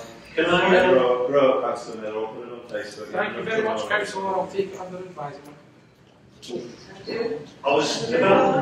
Can I continue, Madam Mayor? I was just about to say that obviously that was discussed at the scrutiny meeting where full and proper frank discussion took place around that. Given that the toll sheet started in 2015 and the costs obviously have been managed all the way through that process until later on, the situation is, as was said at the scrutiny meeting, the development of the toll sheets will accrue that kind of cost, and that was agreed by Council. Question 10, Councillor Peterwood. Can I just make a comment? I just thought, Councillor Wood's talking about Software City, but when I looked down, it's car park, so it's still transport. So you're right, Councillor Francis. Councillor Wood. Thank you, Madam Mayor. Where will the proposed Software Centre car park be located? Software City. Councillor Morley. Thank you, Madam Mayor. The Council has been exploring the option of acquiring land which is part of a vacant existing mixed-use property adjacent to the Software Centre to create additional car park. Question 11, Councillor Ian Keir. Thank you, Madam Mayor. Is the portfolio holder in a position to outline where the extra £1.5 million earmarked for local services in 2018-2019 is to be allocated? Councillor Morley. Thank you, Madam Mayor. I am in a position to put a few more details on the proposal that was brought to Council by the Labour Group at the budget meeting last week and agreed. As I say, Labour are putting £1.5 million back in to the frontline environmental services budget, and as a result that's going to create over 90 new frontline positions, half of which will be full-time equivalent posts that will be out in each and every community in Sunderland, cleaning the litter and also keeping our green spaces clean. Also, the resources are going to be put into, again, increasing the environmental enforcement team. The increased enforcement team that we put the other investment in last year, the creation of the 3 additional posts, have seen over 5,500 investigations and numerous fines and court proceedings take place. So again, we're looking at creating another 3 additional enforcement positions, which will again double the capacity of the enforcement team as they carry out the wishes of the people of Sunderland as we take a zero-tolerance approach against fly tipping in this city. Madam Mayor, we hope that this environmental enforcement will raise the standards of the city. Thank you very much, Madam Mayor. Councillor Thank you, Madam Mayor. The recently published Care Quality Commission report identified 10 homes in the city which require immediate improvement and one that is inadequate. Can you let the Council of the relevant portfolio holders provide an update on what representation is being made to address this matter? Thank you. Thank you, Madam Mayor. As part of the Care Quality Commission process, care homes who are rated requires improvement or inadequate are mandated to complete an action plan detailing how they will address issues raised within the inspection report. An agreement is in place that the Care Quality Commission shares this plan with the local authority and that they are jointly monitored for progress. When the required improvements have been met, the home will still keep the current Care Quality Commission rating until the next full inspection. Highcliffe, the village care home and Ashley Lodge have all been re-inspected recently and we are awaiting reports to be published. The commissioning team in the council meet bi-monthly with the Care Quality Commission to discuss and share information regarding all registered care homes in Sunderland. Currently, 77% of the services currently monitored by the commissioning team are rated as good, with the North East having the highest regional rate of residential providers inspected as good. Out with the Care Quality Commission inspections, the commissioning team undertake planned quality monitoring visits of the older persons' care homes in Sunderland. The team also have regular on-site meetings with the care homes to discuss any service issues or business concerns. Paddock Style received an inadequate rating for the nursing unit within the home. The provider subsequently made the decision to close the nursing unit and only deliver residential care. The commissioning team and adult social care supported the nursing residents to move to a new home. The commissioning team met with management from the home and the provider organisation on a weekly basis to monitor progress against the improvement action plan. The home have addressed the areas of concern around good governance and audit systems being in place, and care plans have been rewritten since the Care Quality Commission inspection. The homes are awaiting follow-up inspection from the CQC, and the recent quality monitoring visit undertaken by the commissioning team identified significant improvements in the service and the establishment of robust governance processes. The service continues to be monitored closely. Thank you, Madam Mayor.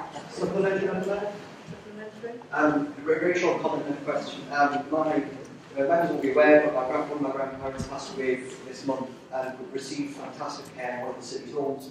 What I would ask for is I want to see everybody get that opportunity to receive fantastic care, especially in the planning. Would Council kindly update the Council on the progress of the improvement plans as they go forward, if that's okay? Thank you. Thank you, Madam Mayor. Thank you, Madam Mayor. I will quite happily ensure that Councillor Haswell gets that update so we can see what's going on. Question 13, Councillor Rose Oliver. Thank you, Madam Mayor. Can the Leader of the Council explain how the remuneration panel that decides council allowances will be proposed in the future? Councillor Truman. I think I'll refer Councillor Oliver to the Cabinet report, but I will add the existing panel members may continue to be included in the pool if they wish. However, an advertisement will be placed to invite candidates to express an interest in serving. In addition, the business community and the third sector may be invited to be a suggested candidate.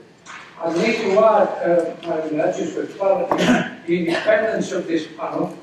It is important that individuals appointed to the pool are independent, and so, for example, they should not be politically active or be a relative or personal friend of any councillor, nor should anyone who is in dispute with the council be appointed.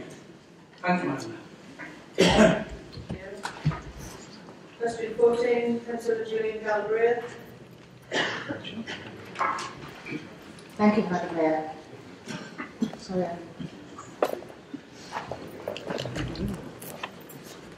Will the Leader of the Council care to comment on reports circulating on social media that the law firm Wilkin Chapman is currently carrying out an investigation in relation to land acquisition and development matters in the city? Thank you. Councillor Truman.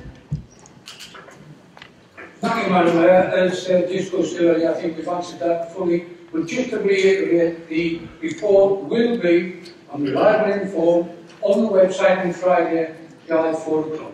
Thank you, Madam Mayor. Thank you. Question 15, Councillor Martin Haswell.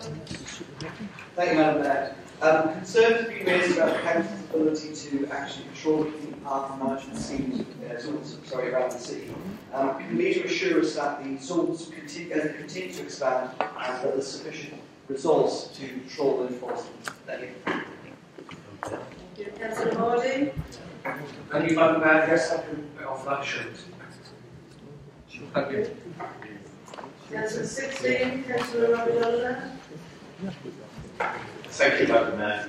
Can the Leader of the Council explain why part of the IAM has now gone into South Wales at the cost of some of the taxpayers who leads the Council onto business rates, and that IAM, given assurance where I should have said, that IAM 1 will be delivered in time for tenants to have sufficient time for testing and supplying to Nissan, and that legal ownership of all the land required for IAM 1 and 2 sites can be secured ahead of 2020. Councillor Spedding. Thank you very much, Madam. I've placed an order with Amazon for an ordnance survey map. I hope that will describe the boundaries of Sunderland and South Tyneside, because clearly this has been a joint venture between Sunderland City Council and South Tyneside Council for some time, and spans the boundary between us. So clearly there's a joint venture, joint operation situation between the two boundaries of Sunderland City and of South Tyneside. The designation is a nationally significant infrastructure project. The approved Joint Area Action Plan, the successful bid for 42 million Global Growth Fund, and in fact all plans for the island have been developed on a joint basis. I'm therefore perplexed why you think part of the site has now gone into South Tyneside. As I explained, I've ordered an ordnance survey map for the purpose of describing what it is. It has been undertaken in an appropriate manner. When carrying out a review, it is not unusual for additional areas to be identified, and the Council has secured all the land required for IAP 1. The planning application has been submitted, subject to its approval. Our development partner, Henry Boot, is ready to start on site in the early summer. In respect of the legal ownership of land, as I have said, we already own the land for IAP 1, whilst there is not the same urgency to require the land for IAP 2. The land in question will be under our control by 2020. This is because the development concept order process being applied to this nationally significant infrastructure project comes with compulsory purchase order powers. This means that any land we cannot acquire ahead of the development concept order being determined will be compulsory purchased when the development consent order is approved. That actually fully answers the question, because clearly it's a joint venture between South Tyneside and the City of Sunderland. Robert. 30 minutes are up now. Madam Mayor, in the interest of democracy, can I move an extension, please? Does the group want to... Does the group want to go for an extension of... No. Yes? Agreed. Yes. Agreed. Agreed. Yeah. Yeah.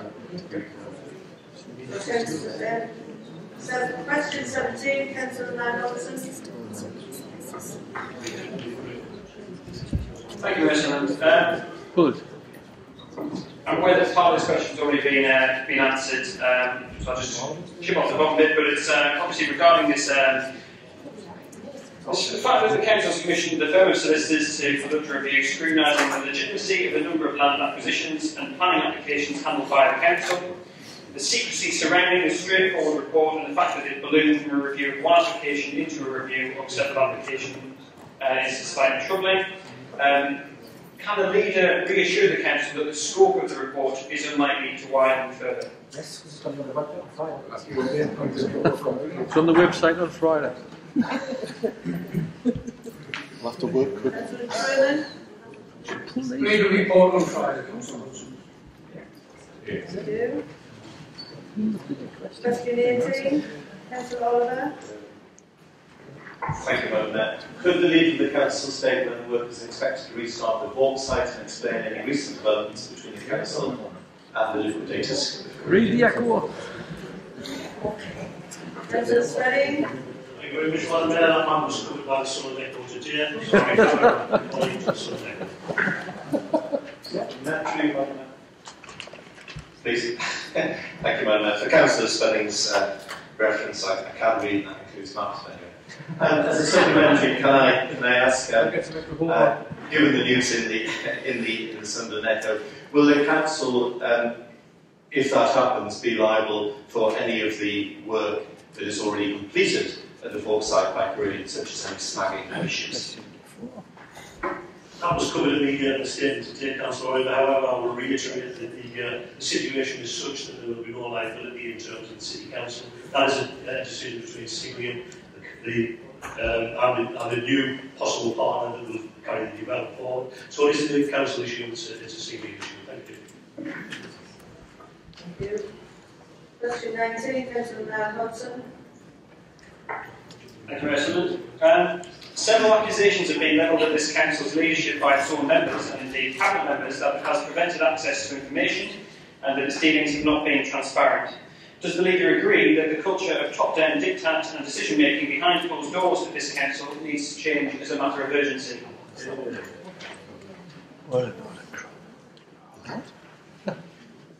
Thank you, Councillor Spedding. Thank you very much, Madam Mayor. Typical lit tactic of headline grabbing by innuendo, inference, pure hyperbole. Madam Mayor, to give this question any credence, Councillor Hodson needs to man up and name those who are making those so-called accusations so that the accusations can be confirmed. Thank you. Supplementary, President. Well, I will answer your point, which is, for example, I might raise the point raised by Graham Miller in his leadership bid, the points raised by the councillors who submitted a scrutiny call-in regarding the tall ships. My point and my question would be how, if even your own Labour councillors do not trust your leadership, can the public have any faith in the openness and the transparency of this council?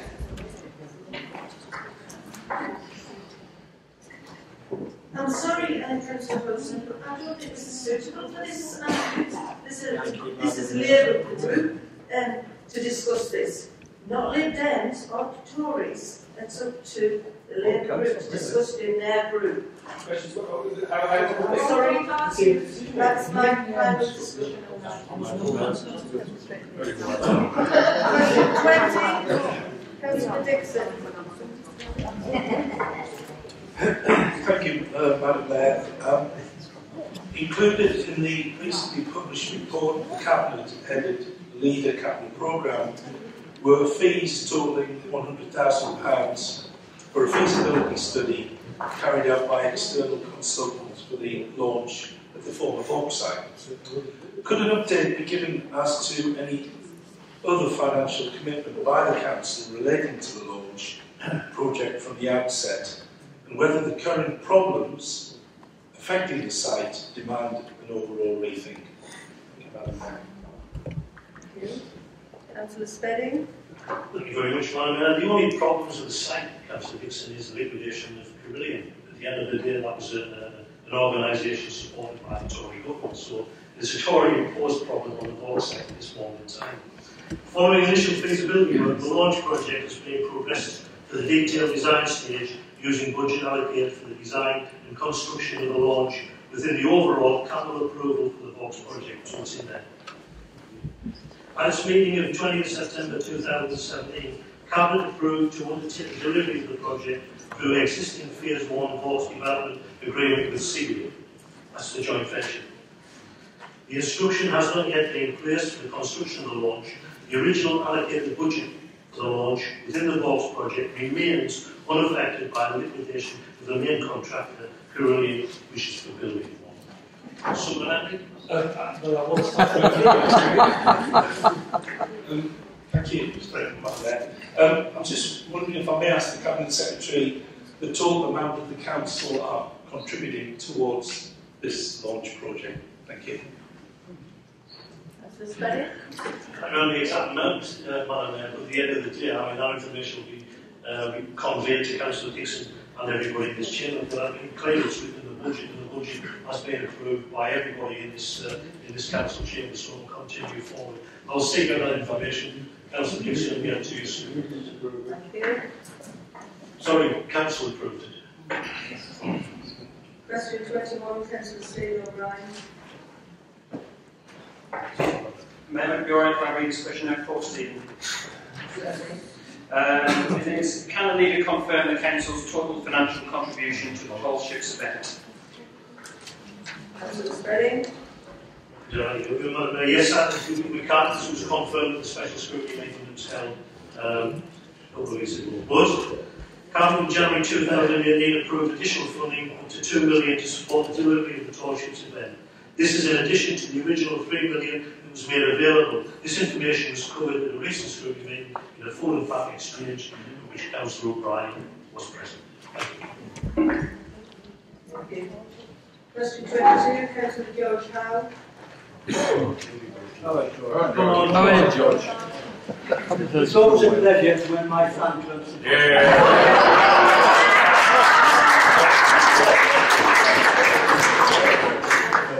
Thank you, Lord Mayor. This is to the leader of the council. Are Siglian still benefiting from the rental properties handed over to them as part of their costs in handling the development of the seafront and other areas of the city?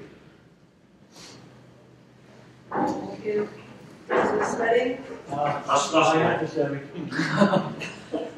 My friend. Which way did you say that? You're on camera.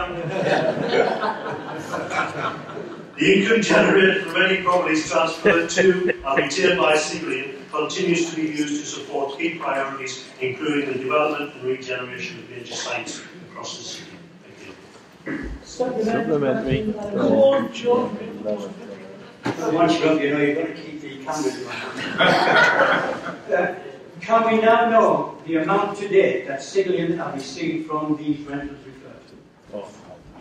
Let's see. Thank you very much, man.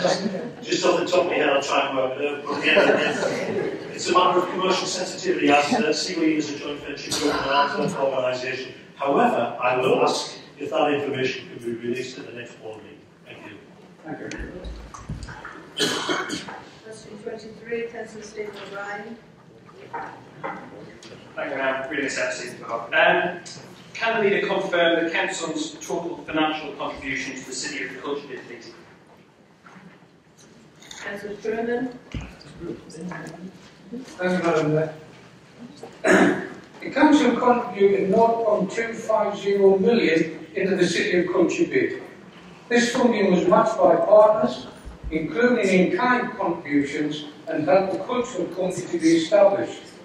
Since its establishment, the Culture Company has attracted additional funding of 3.94 million from NPO, 2 million Great Places, 1.2 million, and the Ambitions Excellence Scheme, 0.745 million. So I think that's good value for you. Good return. Absolutely. Thank you. Question 24, Councillor Stephen O'Brien. Thank you for asking on behalf of Stephen. Does the council think it's acceptable that in the first phase of the new Pennywell development there will be no social homes? What perception does this give to local people who used to live there? Thank you. Thank you, Councillor Miller. Thank you, Madam Mayor.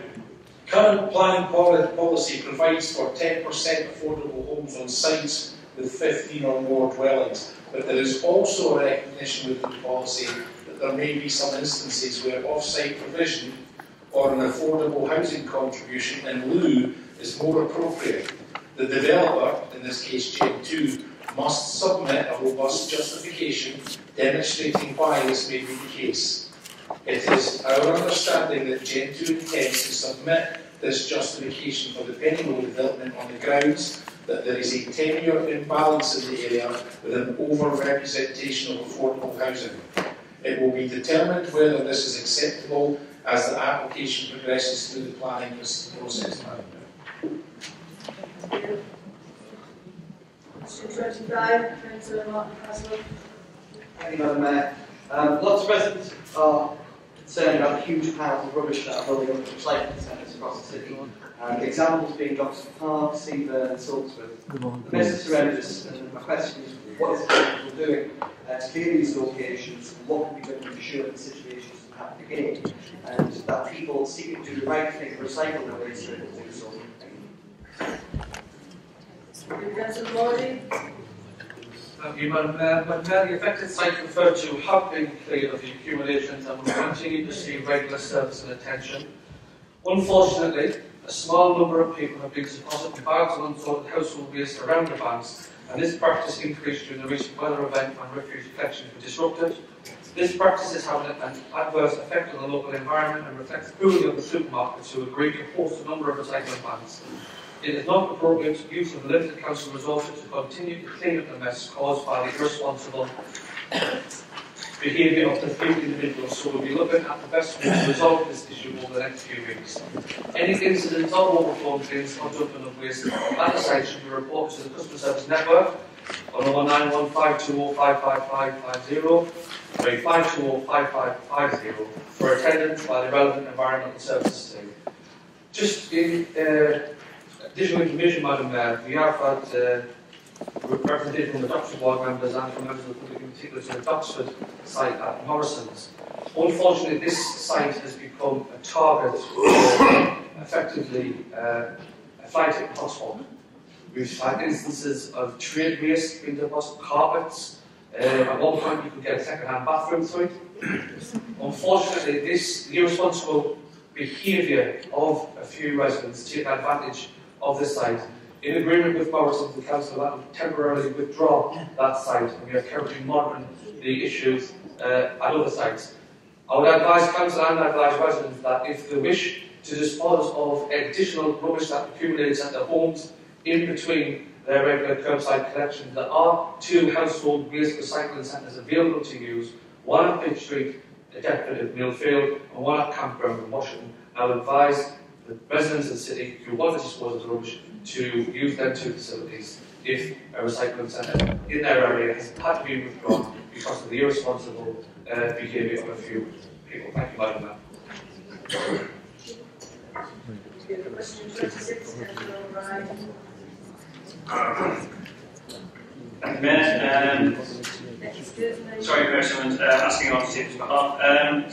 Can the newly appointed Deputy Leader please confirm whether he will be taking 2 separate special responsibility allowances for his 2 cabinet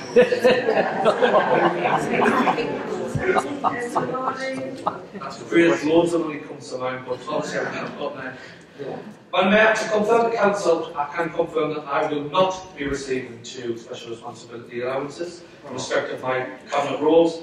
I have been appointed Deputy Leader both in the undertaking of that role as well as responsibilities for the areas within the Deputy's portfolio. I will retain my responsibilities under the City Services portfolio. I will, however, only receive 1 allowance.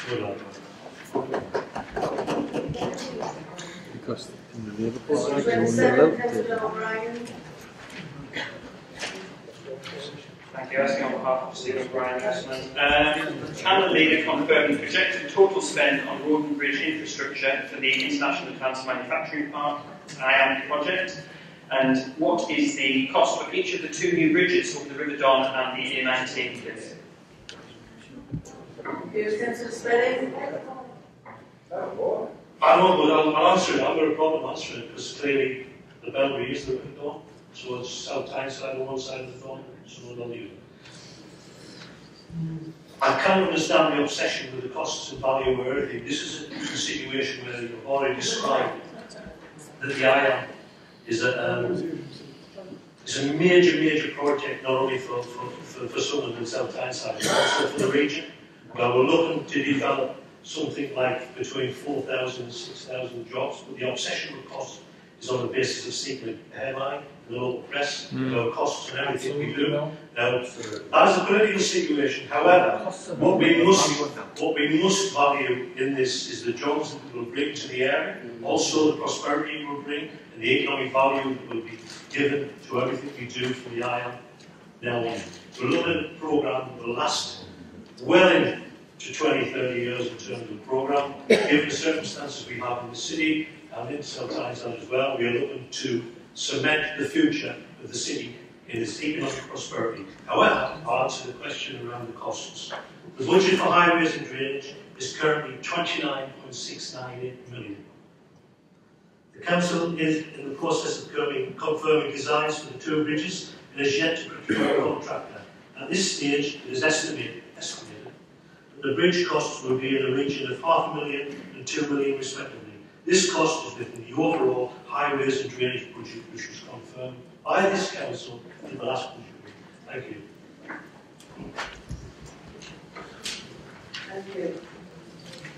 We will now deal with the notice of motion, which is on the subject of the local government finance crisis. I call upon the leader to read and move the motion.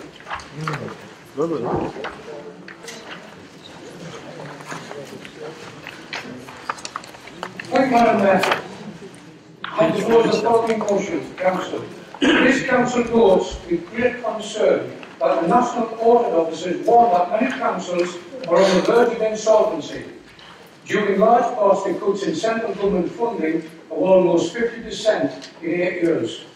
Figures released by the NAO show the Council's financial position have worsened markedly since the last audit in 2014, with 10% of councils likely to exhaust their reserves by 2020. This Council endorses fully the call made by the chair of the Local Government Association, Lord Porter, who has said, the government needs to urgently address this cliff edge and the growing funding gaps facing local services. Therefore, this Council resolves to write to the Prime Minister and Chancellor of the Exchequer to demand that the government take urgent action to prevent a further worsening of the finance position within local government. Furthermore, that they make emergency funding available to councils so that they can urgently address the cliff edge and the growing funding gaps facing local services. Thank you, Madam Mayor. Who seconds the motion? I second the motion, Madam Mayor, and reserve the right to speak. Thank you. Leader, do you wish to speak on the motion? Thank you, Madam Mayor. Madam Mayor, I'd like to start by mentioning a couple of sentences in Lord Porter's report. He's the Tory chair of the Local Government Association, and his report is easily found online if anyone wishes to read it. He says, austerity will be ruinous for local services. He goes on to say, further cuts will push councils to the edge of collapse. Madam Mayor, I want to take a few moments to look at the National Audit Report. The National Audit Office issued a detailed report in March 2018 about the state of local government and finance. This follows a previous report in 2014. So this report, Madam Mayor, is bang up to date. Some of the key findings. Government funding for local authorities has fallen by an estimated 49.1 in real terms from 2010-11 to 2017-18. Spending power of government funding and council tax has fallen by 28.6% over the same period. Social care authorities, the rate of reduction is levelled off from 2016-17 as additional social care funding has been provided. But over the period from 2010-11 to 17-18, there has been a significant increase to the demanding key areas, including homelessness and adult and children's social care. In addition, Madam Mayor, increases in national insurance, the apprenticeship levy, the national living wage have all got to be factored in. There is a 10.9 national increase in looked after children over this period, and a 14.3 increase in the number of people in need of care over 65. By protecting spending on adults and children's social care, there has been significant reductions in spending on discretionary services. In planning, for instance, and development, 52.8% reduction. Housing services, 45.6% reduction. Highways and transport, 37.1% reduction. And culturally related, and anything related to cultural, had a 34.9% reduction. The report also notes a growing reliance on reserves to balance the books. In over the last 3 years, some 10.6 of single-tier and county councils have the equivalent of less than 3 years' worth of reserves. If we continue to use them at the current rate we have had to do since 2016-17. I mentioned previously, Madam Mayor, one council, Northamptonshire County Council. It has had to issue a 114 notice. What this actually means, Madam Mayor, it is banning all non-statutory spend, and how close is many more councils are doing that, Madam Mayor. Let's look at Sunderland. The council has had to make more than 290 million of cuts to local services since the austerity measures began. In 18-19, we had to find a further 27 million of reductions, with potentially 53 million needing to be saved in the 3 years to 2020. And I really cannot see that figure going down. It is more likely, Madam Mayor, to increase. This council's spending power has reduced by a third since 2010-11. Whilst this council continues to invest the cuts by maximising back office savings and utilising corporate services, our ability to deliver even statutory functions are being severely tested. The annual audit letter from our independent external auditors once again commented on how well the council has responded to the financial pressures that we face. It goes on to say that we have a proven track record of delivering on saving plans, although recognising that the level of cuts required is challenging. The letter also provides comments on the arrangements we have in place to deploy available resources to achieve planned and sustainable outcomes for taxpayers and local people. Excuse me a minute on that, it's rather warm in here tonight, isn't it?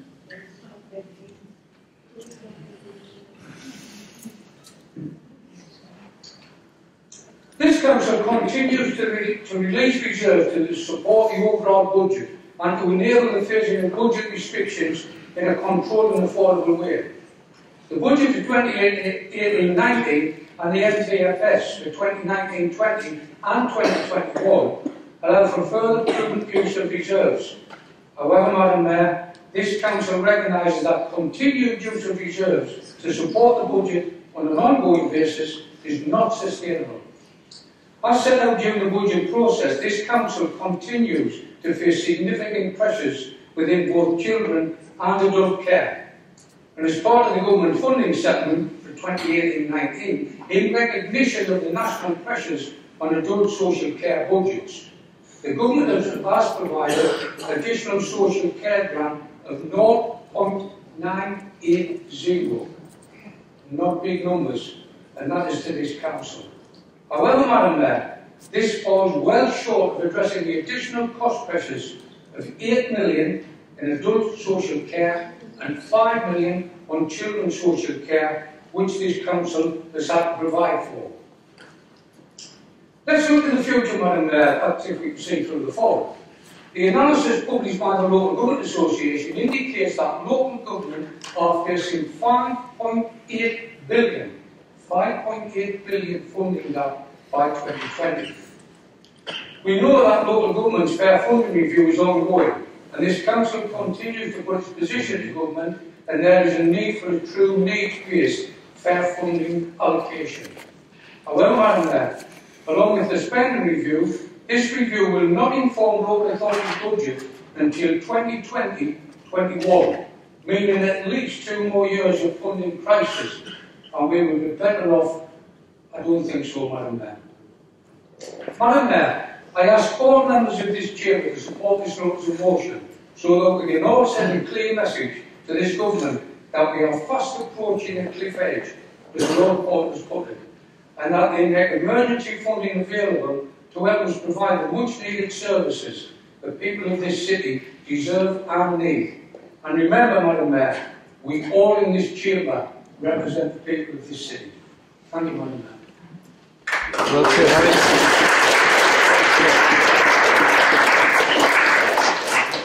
Thank you. Is there any amendments to this motion? Does anyone wish to speak on the motion? Councillor Hodson, Councillor Oliver, Councillor Francis, Councillor Morley, Councillor Walker, Councillor McLennan,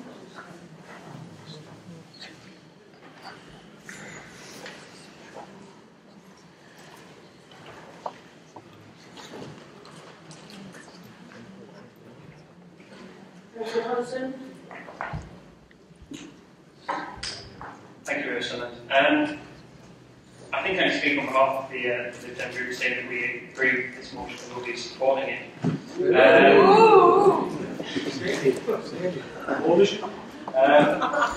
He's coming over. I did want to pick up actually just on a particular aspect of the local government funding crisis. I would say that I would agree with you that there is one, and that is the problems we face funding social care.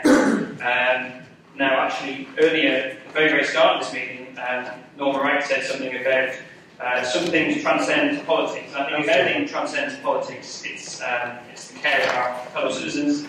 And I think really, actually, this is one area where the government's failure to support a crisis that is happening across the country is quite a mark, a stain on its record. The government have responded to the problems facing social care in councils across the country by telling councils to just increase the precept, to pass the cost onto the council ratepayer. It's a regressive council tax, one that simply shifts the burden from the government down to sort of local authorities. But of course, in doing so, it creates a postcode lottery. It's all very well for wealthy councils, there are still a few of them about, to fund social care, but ones that are having to squeeze their budgets elsewhere, don't have a great amount of business rates coming in, things like that. It's a challenge, and it's places like the North East that are really going to suffer from a lack of funding in adult and indeed children's social care. In this, I would say, actually, the Conservative government has failed to act on a promise they made in the general election to be able to restore funding into social care. They failed to take notice of movements from Norman Lamb and the Liberal Democrats and a cross-party movement to try and create a resolution to solve social care top-down from government. I think this crisis actually does need to be solved at a government level, and I would actually urge the Council in writing to the Prime Minister, I do hope to do so, to mention social care, the social care precept explicitly. That's all I'd like to add. Thank you. Councillor Oliver. Thank you, Madam Mayor. Madam Mayor, I was chatting to Councillor Russell before the meeting, saying we've got a little present for the Labour group tonight. It's not an Easter egg, but it's the fact that we are going to support the motion as well.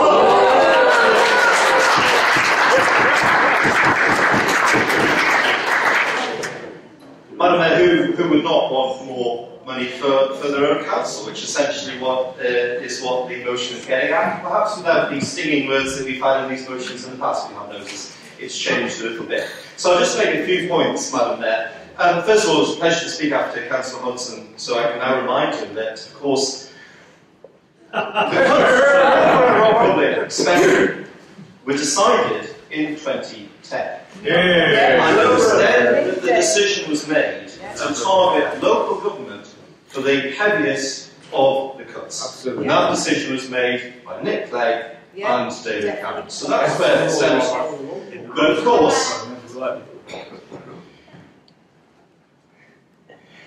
I'm not going to do a sort of Jim Callaghan coming back from the Caribbean saying crisis, what crisis.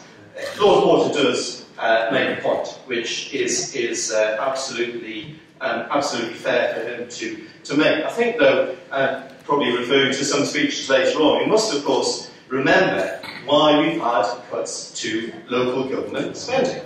That is because, A, cuts were necessary to spending overall, because in 2010, the government was borrowing £150 billion a year, and we had the deepest recession of the post-war era.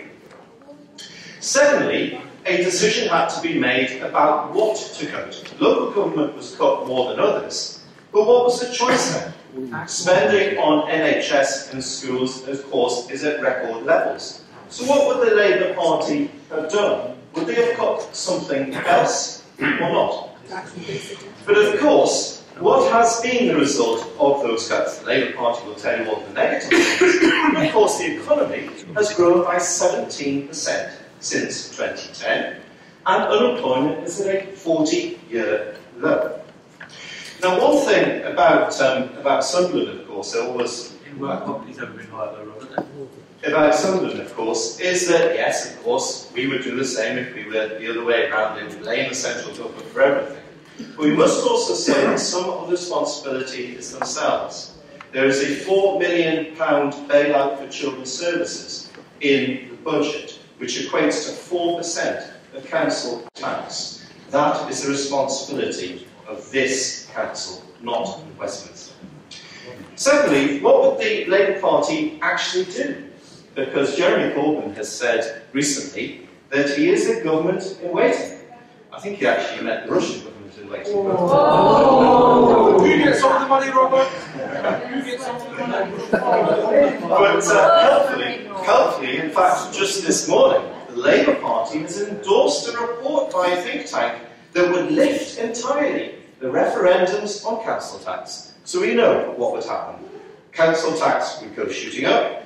The Labour Party has already committed itself to £350 billion more spending, and we probably end up like Venezuela, much loved by Labour MPs, where people are so poor they're now eating flamingos out of the local zoo. So, things are not quite that bad here. But finally, Madam Mayor, just to make 2 points, of course, it's, as Jim Cullen did say, it's not all bad news. Where's the money come from for our new bridge, for the Ion, for Nissan? That's also happened, of course, since 2010. Northampton, much has been made. Northampton, of course, the Labour Party is absolutely delighted with this, jumping on this Tory council. But of course, there's a little bit more to it than behind the scenes. Even one of the Northamptonshire MPs, Philip Hollowbone, said it was the worst run council in the country. Though the Children's Services Department were not the worst in the entire country as they were in this city, so let's not gloat too much. But of course in Northampton, what have they done there? I never thought I'd be that interested in Northampton actually, but they've kept the council tax low. They've declined to put the council tax up every year when they could do. They've got the lowest council tax of any shire authority in the country, and they've locked themselves in to very expensive outsourcing contracts. So I would suggest that it's not really a simple case of it's because of the cuts Northampton's gone bust, it's because of some Tory problems. Well, I'm not going to... Councillor Miller, I know you like expressing your opinions on Tories. I know you like expressing your opinions on that. But I just said to the Conservative councillors at our group meeting, there's no reason for us to be the whipping boys of Westminster, nor the whipping boys of Northampton either. So the Conservative group will be supporting the motion. Thank you. Full equality there, Robert. Councillor Francis. Thank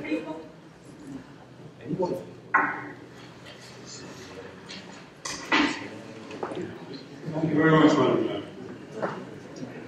Following on from what Councillor Oliver has said, I should like to begin by praising our chief officers for their good counsel to this council, advising of the necessity to make difficult budgetary decisions.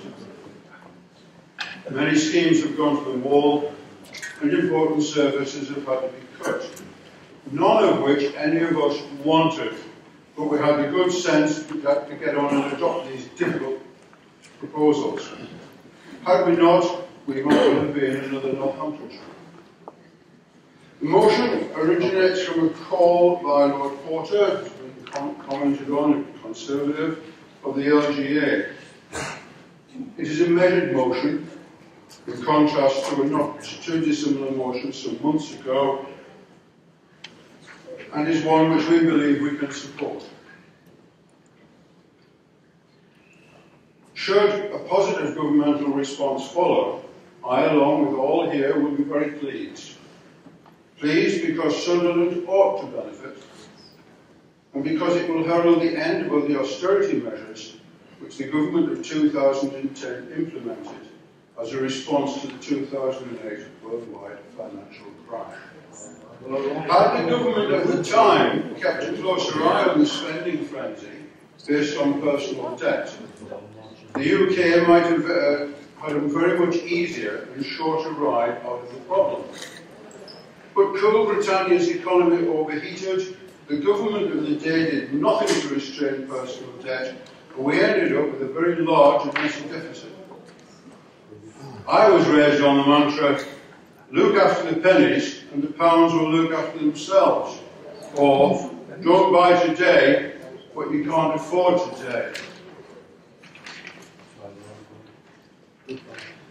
Should increased funding be forthcoming, I would counsel that we once again take the advice of officers on how it might be used to best effect.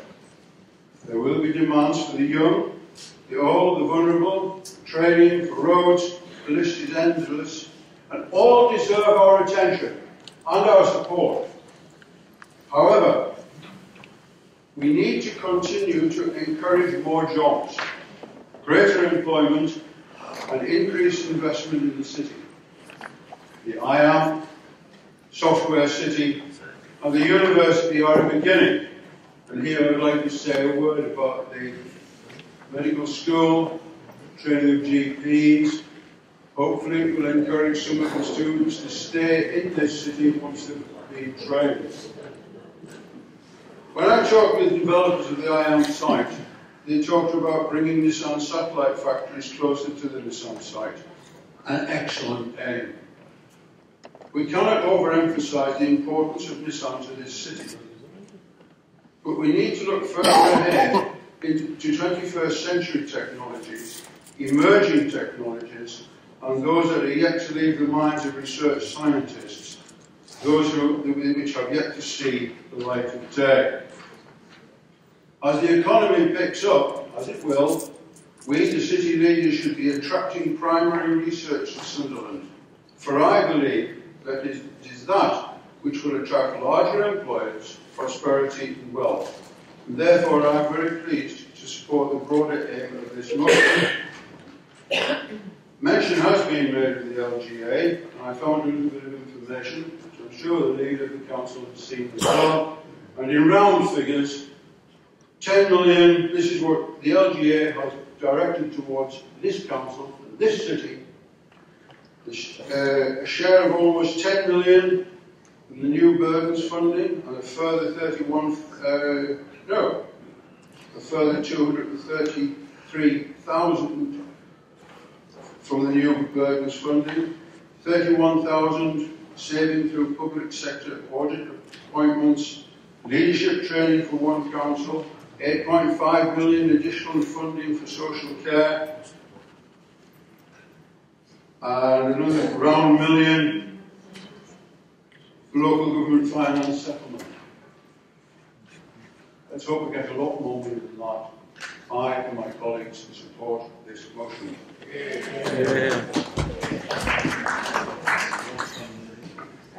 Councillor Mordy. Thank you, Madam Mayor. Madam Mayor, in many ways it's deeply ironic that the first local authority have collapsed under the weight of austerity. Parliament led by a Tory government should be a Tory-run council. Whilst failures in local leadership will have certainly made it worse, there is no doubt that Tory austerity will be the direct cause of the financial crisis faced in Northamptonshire, and that other councils could soon be following them. Austerity has been a disaster for local government, or more importantly, a disaster for the residents who rely on the hundreds of vital services that councils across the country offer. Perhaps what is most astonishing is that it's only now that councils like Northamptonshire are starting to collapse, considering the level of cuts that have been made since 2010 under the cloak of austerity. The Ministry of Housing, Communities and Local Government, which provides councils with most of their funding in the form of a revenue support grant, was hardest hit, as we've heard tonight, by the cuts. But those cuts were welcomed with glee by the then Community Secretary Eric Pickles. But let's not forget that the government that Eric Pickles was a part of was a coalition government, and was only able to do what it did because the Liberal Democrat members of Parliament, clinging on to their ministerial red boxes, voted side by side with the Tories in the House of Commons. It appears, Madam Mayor, that the tactics of Lib Dems here in Sunderland are the same as those in Hull. The both of us have a copy of the Association of Lib Dem Councillors Handbook that instructs Lib Dems to be wicked, act shamelessly and stir endlessly in their campaign. Because Emma Hardy, MP for Kingston upon Hull, West and Hessel, said in a debate yesterday in the House of Commons on the very same issue we debate this evening, that it angers her that there are Liberal Democratic councillors in Hull criticising the council for making cuts and for the consequences. I wonder how long their memories are. I wonder whether they remember that they were part of the coalition government who in 2010 voted through all these cuts. When they stand there and criticise Hull City Council for not being able to repair the parks and potholes, I wonder whether they could cast their minds back to being the people who took away the money in the first place. All you have to do, Madam Mayor, is switch Hull for Sunderland and you can sum up the Wearside branch of Newcastle Lib Dems to a T. Labour councils are increasingly faced with impossible choices, but at no point have they been tempted to abandon the people who have placed their trust in them. Labour in Sunderland and indeed across the country have examined every budget line to gut out every ounce of fat we could find in an increasingly desperate attempt to shield our communities from the cuts. The National Audit Office report raises grave concerns about the sustainability of local authorities' finance. Even more worrying is that this government shows no sign of change in direction, regardless of the consequences. The Spring Statement showed that there is no plan to abandon the austerity project, meaning that services delivered by local councils will be put under even more pressure. The Tory cuts to local government are deeply unfair, hitting the most deprived councils with the greatest need the hardest. Millions of pounds cut from a spreadsheet in the Treasury means very little to the people of Sunderland in numerical terms. Everyone here knows the figures. Some choose to ignore them or ignore the evidence in favour of short-term political gain. What we on this side of the chamber know is the devastating impact on our communities. It is the stretch and the strain on children's services and adult services. It is the community centres which are so cherished by local communities that have closed. It's the reduced libraries or the closing of libraries altogether. It's the impact on frontline environmental service standards. It's the reduction in bin collection frequencies or the brush cutting schedules. It's the thousands of civil servants and council workers who lose their job. These issues are not only Sunderland City Council issues. These issues are being faced in almost every single council, in every single community. Tory austerity doesn't recognise local authority boundaries, or indeed in the case of Northamptonshire County Council, recognise the political makeover of any council. Indeed, things are getting so bad that even Justin Welby, the Archbishop of Canterbury, has criticised funding cuts that have left councils struggling to meet needs and has called on churches to open their doors to rough sleepers. He said in The Guardian recently that councils have suffered such cuts in their spending capacity that they are really struggling to meet a whole range of needs. The Archbishop said, "We've shown in the past we can do more, but they've got to be resolved to do it." And indeed, Madam Mayor, The Times, not a paper known for its sensationalism, said in a recent editorial, "All politics is local, and local government is going bust." Madam Mayor, in conclusion, it's time that spreadsheet Phil, as the Chancellor is known, looks beyond the spreadsheets to the real impacts that Tory austerity is having in communities across the country. It's time he listens to the call from respected council leaders from all parties, listens to the National Audit Office, listens to the Chair of the Local Government Association, listens to the Archbishop of Canterbury, listens to people up and down this country, and acts at once and for all to end the ideological attack on local government, which is austerity. Thank you, Madam Mayor.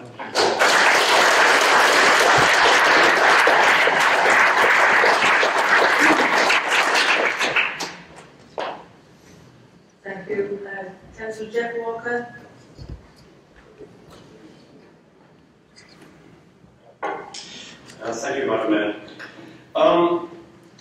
We've heard mention of the Tory leader of the LGA calling for urgent action on local government funding, and then guess what?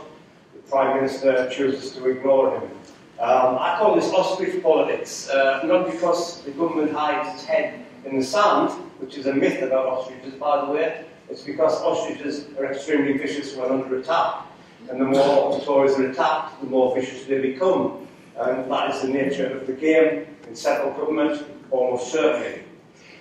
Just before I make my contribution to the debate, I'd like to say of two myths which are continually promoted by the majority party opposition, one of which is being slightly reformed, I think, by Councillor Francis this evening. It's quite clear that the financial crisis of 2008 wasn't caused by the Labour Party, it was caused by the bankers. The second point to point out is that there's often talk about how we should tighten our belts and how we should save this and save that and restrict this and restrict that. Well, this is news to you, but it's certainly not news to me.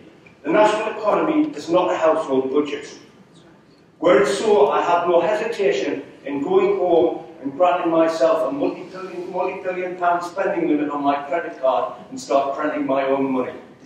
So why do we keep continually referring to the national economy as if it was a domestic budget? Why? Because it's a basis for making savings on a premise which is totally false. The local government financial crisis must be seen in the context of the Tory ideology of austerity, as pointed out by Councillor Morley, which was once enthusiastically supported, of course, by the Lib Dem coalition. The policy has done more than tear up the public realm.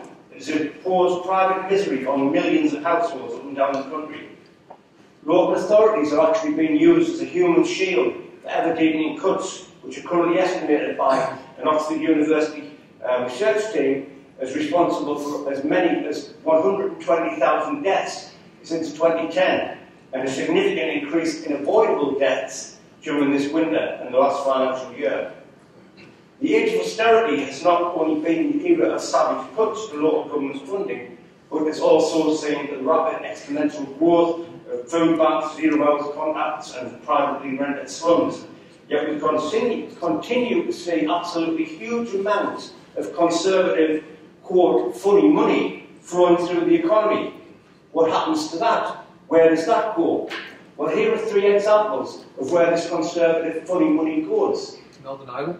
It sells the Royal Mail at friends and family rates to people that it knows, members of the family of the cabinet and mates who live offshore. Why couldn't that money be put into public services? £18 billion handout to shareholders of water utilities. Couldn't that £18 billion be put back into the infrastructure, be spread across councils, across local authorities? And the continued sale of public assets, financially supported through hedge funds and offshore accounts. That's just 3 examples of how bad the situation is and the overall mismanagement of the economy. A privileged few benefit and the many are deprived of the most basic of public services. I call it the politics of immorality, and all in the name of a fictional concept known as austerity. In my mind, there are 3 ways to describe austerity.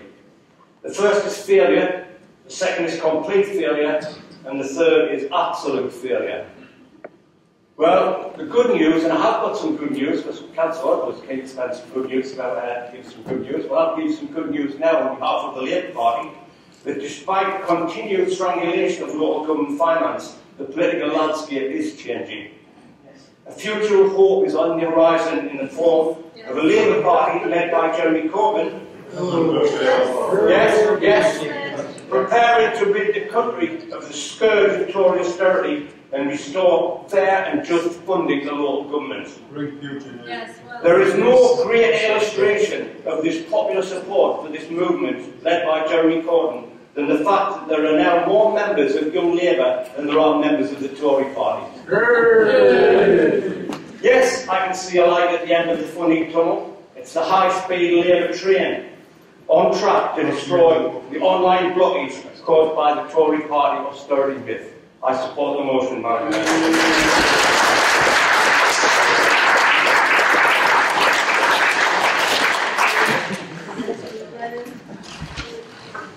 Thank you, Madam Mayor.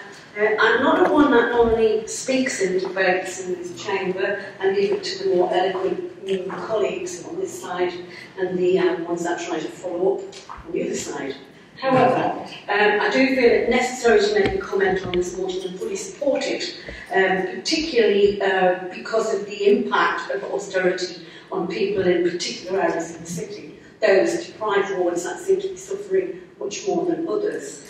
First of all, I'd like to correct something, or criticise Councillor Oliver, I suppose, for using headline speeches in terms of his reference to £4 million overspend on children's services. We can all do that, Councillor Oliver, but the reason we're having to spend more money on children's services is more children are being put into care.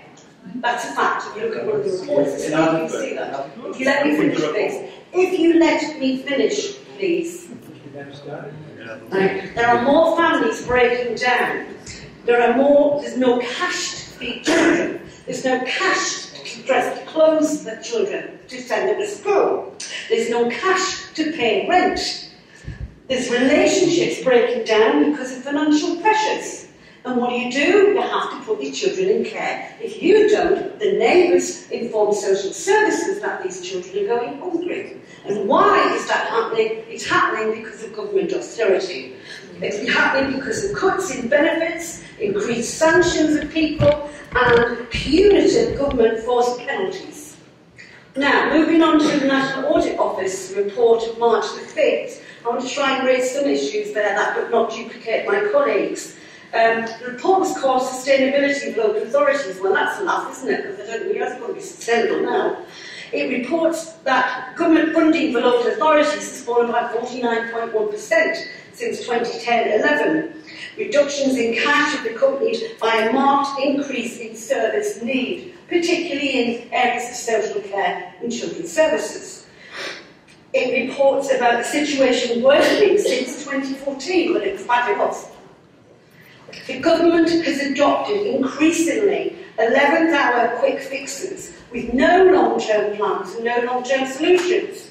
Increased financial pressures for social care will have a knock-on effect to other statutory services. We won't even be able to deliver what we're managing to deliver now. It's going to get worse, there's no doubt about it. Up to 51.1 for shires between 2010 and 2018 cuts. Are you still listening, or are you just exacerbated, Councillor Oliver? I can read your facial expressions. You. Right. Metropolitan councils will see their income falling by a further 33.9%. Key services costs are set to increase because of additional pressures. The increase in looked after children is set to rise by 10.9%. More of us will hit 65, Councillor Wood. I think. 65? Are you joining me? Yes? You must be very in council, John. More of us will hit 65 and be in need of help through social care. 14.3% more. All of these headlines are going to be impacted by the rollout of universal credit, a briefing of which all the members in this room were offered today. It impacts on 30,000 households in this city. Other cost increases include, I'll read that, ignore that one. The national living wage increase, higher national insurance contributions by employers, and introduction of the apprentice levy have all increased the expenditure risks and challenges facing local government. This council has, like many others, Labour and Tory, I don't know whether we've got any Liberal down in Cromwell's, have we? Right. Right. Right, to protect the frontline services through reduced management and support costs, redesigning and transforming services, and increased use of digital technology, sadly leaving some of my residents way, way behind, and swallowing up of reserves. I welcome all party support for this motion. It is essential if we are to demonstrate our commitment to the people of the city, and not necessarily our leaders of our party. I welcome the support of all of the opposition parties, including the developing ménage à trois, lounging disinterestedly over the other side of the chamber.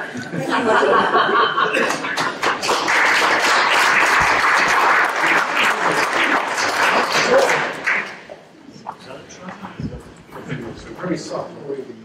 Oh.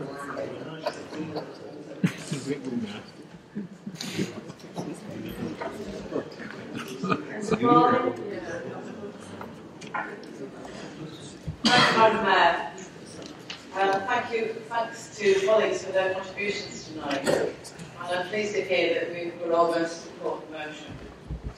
Now, the National Audit Office scrutinises public spending for Parliament and is independent of government. It released a report yesterday on Sure Start.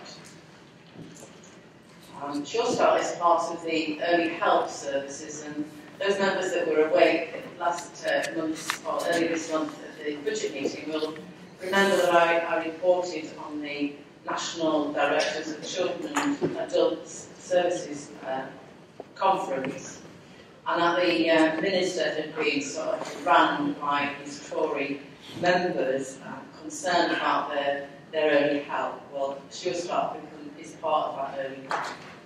And the funding for Sure Start, according to the LAA, the National Audit Office report, is that it has lost £760 million funding since 2010, while Services for Young People has lost £855 million in funding for the same period.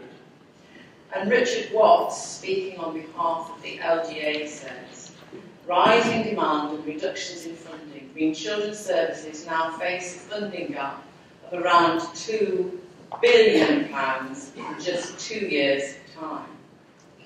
Councils have worked hard to protect children's services budgets and find new ways to help children and families, but there is only so much they can do. Our children should get the best, not just get by. We need the government to fully fund children's services, including reversing cuts to early intervention funding to local councils.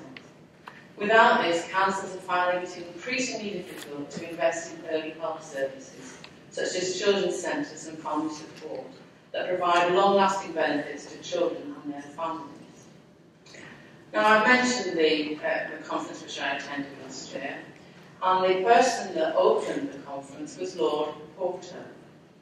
Now, for whatever reason, and Councillor Miller was there, he really struggled to deliver the speech which was being prepared for him. In fact, I thought he was dyslexic because he just didn't seem to be able to read it. But he did deliver a speech. And today I was surprised to find that speech on the LGA website. I'm not going to deliver the whole lot because it's too long. But I want to sort of, and it was delivered to directors of children's and adult social services and the members that were there. So he said, the services you in this room deliver are two of the most important our councils provide. You improve the life chances of our children and young people, and you make sure people have the best possible support for their physical and mental well-being. Yet we are meeting at a time when both adult social care and children's services are at the very top of our worry list. If we don't look after our older and young people, it's bad for our residents, bad for our communities, and bad for our services more widely. He says, I don't pretend to stand here knowing our adults and children's services inside out. But what I do know is that councils across the country are picking up the pieces of Whitehall's failure to properly invest in services that care for our communities. If we don't give our vital statutory services the funding they need, the other things that councils do are going to suffer. And he goes on to say lots of different things, but he said, and it's still pertinent, as I've been saying, while the government gets on with Brexit, they can let us help keep running the country by letting us keep our money and giving us the powers and resources we need so we can get on with the job. This is the best way we can make sure that everyone, wherever they live, has access to the opportunities they deserve and the strong public services they need. And he says that the LGA has fought to get fairer funding for all schools and more freedom to work with schools to set budgets locally. But pressures across all of our public services remain. And he's talking again to directors of children's services and adult services. You are doing the really difficult stuff, and all politicians need to thank you for that.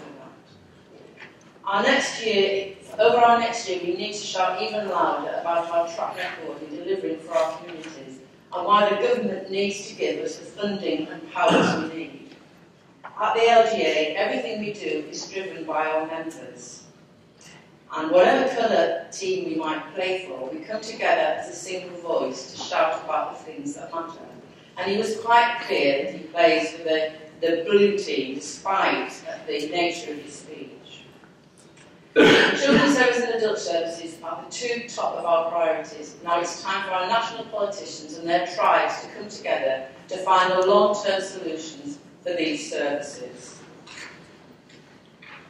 I'll not read all of this because it will go on and But I think the ending of this speech, when he's talking about his funding for local governments, it's too important to kick into the long grass and for us to be at a conference a year from now asking again for our public services to be properly funded.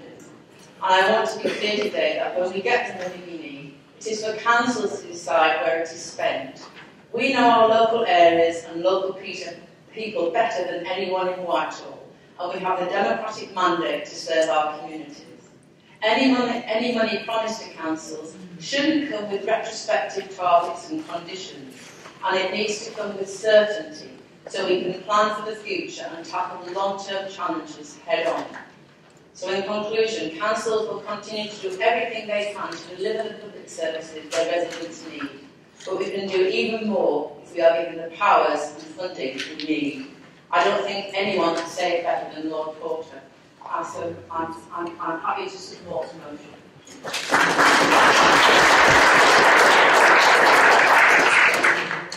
Thank you.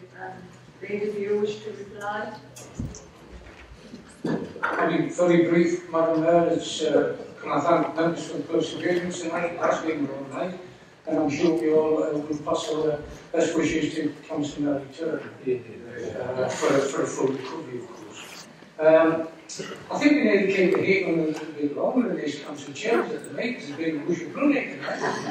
We've got to help some of them, but really, you know, this is a very passionate item, and it is how the people of this city, that I said earlier, we all support. And I thank the opposition, both the Liberals and the Tories, for supporting this.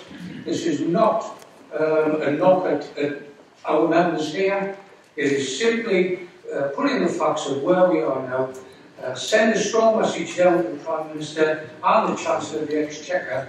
And on that note, can I ask that we call a vote tonight on this, which I think will cement us when we send this down to the Prime Minister and the Chancellor to show how important this is to us and how worried we are about what's happening. Thank you, Madam Mayor.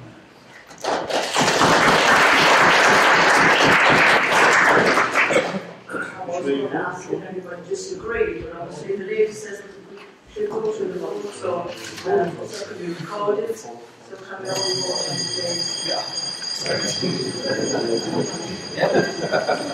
Hit the right button, lads. Leave them for the Tories again.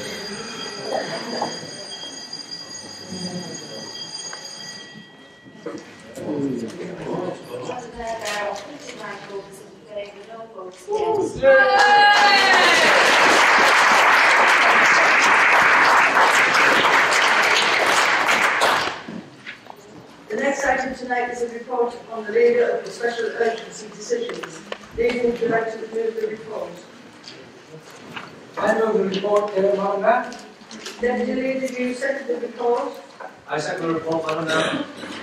Leader, do you wish to speak on the report? There's been no special urgency decision on that, thank you. With that, Deputy Leader, as well? Happy with that, yes, Madam Mayor. Is the report agreed? Agreed. This concludes the meeting. Thank you.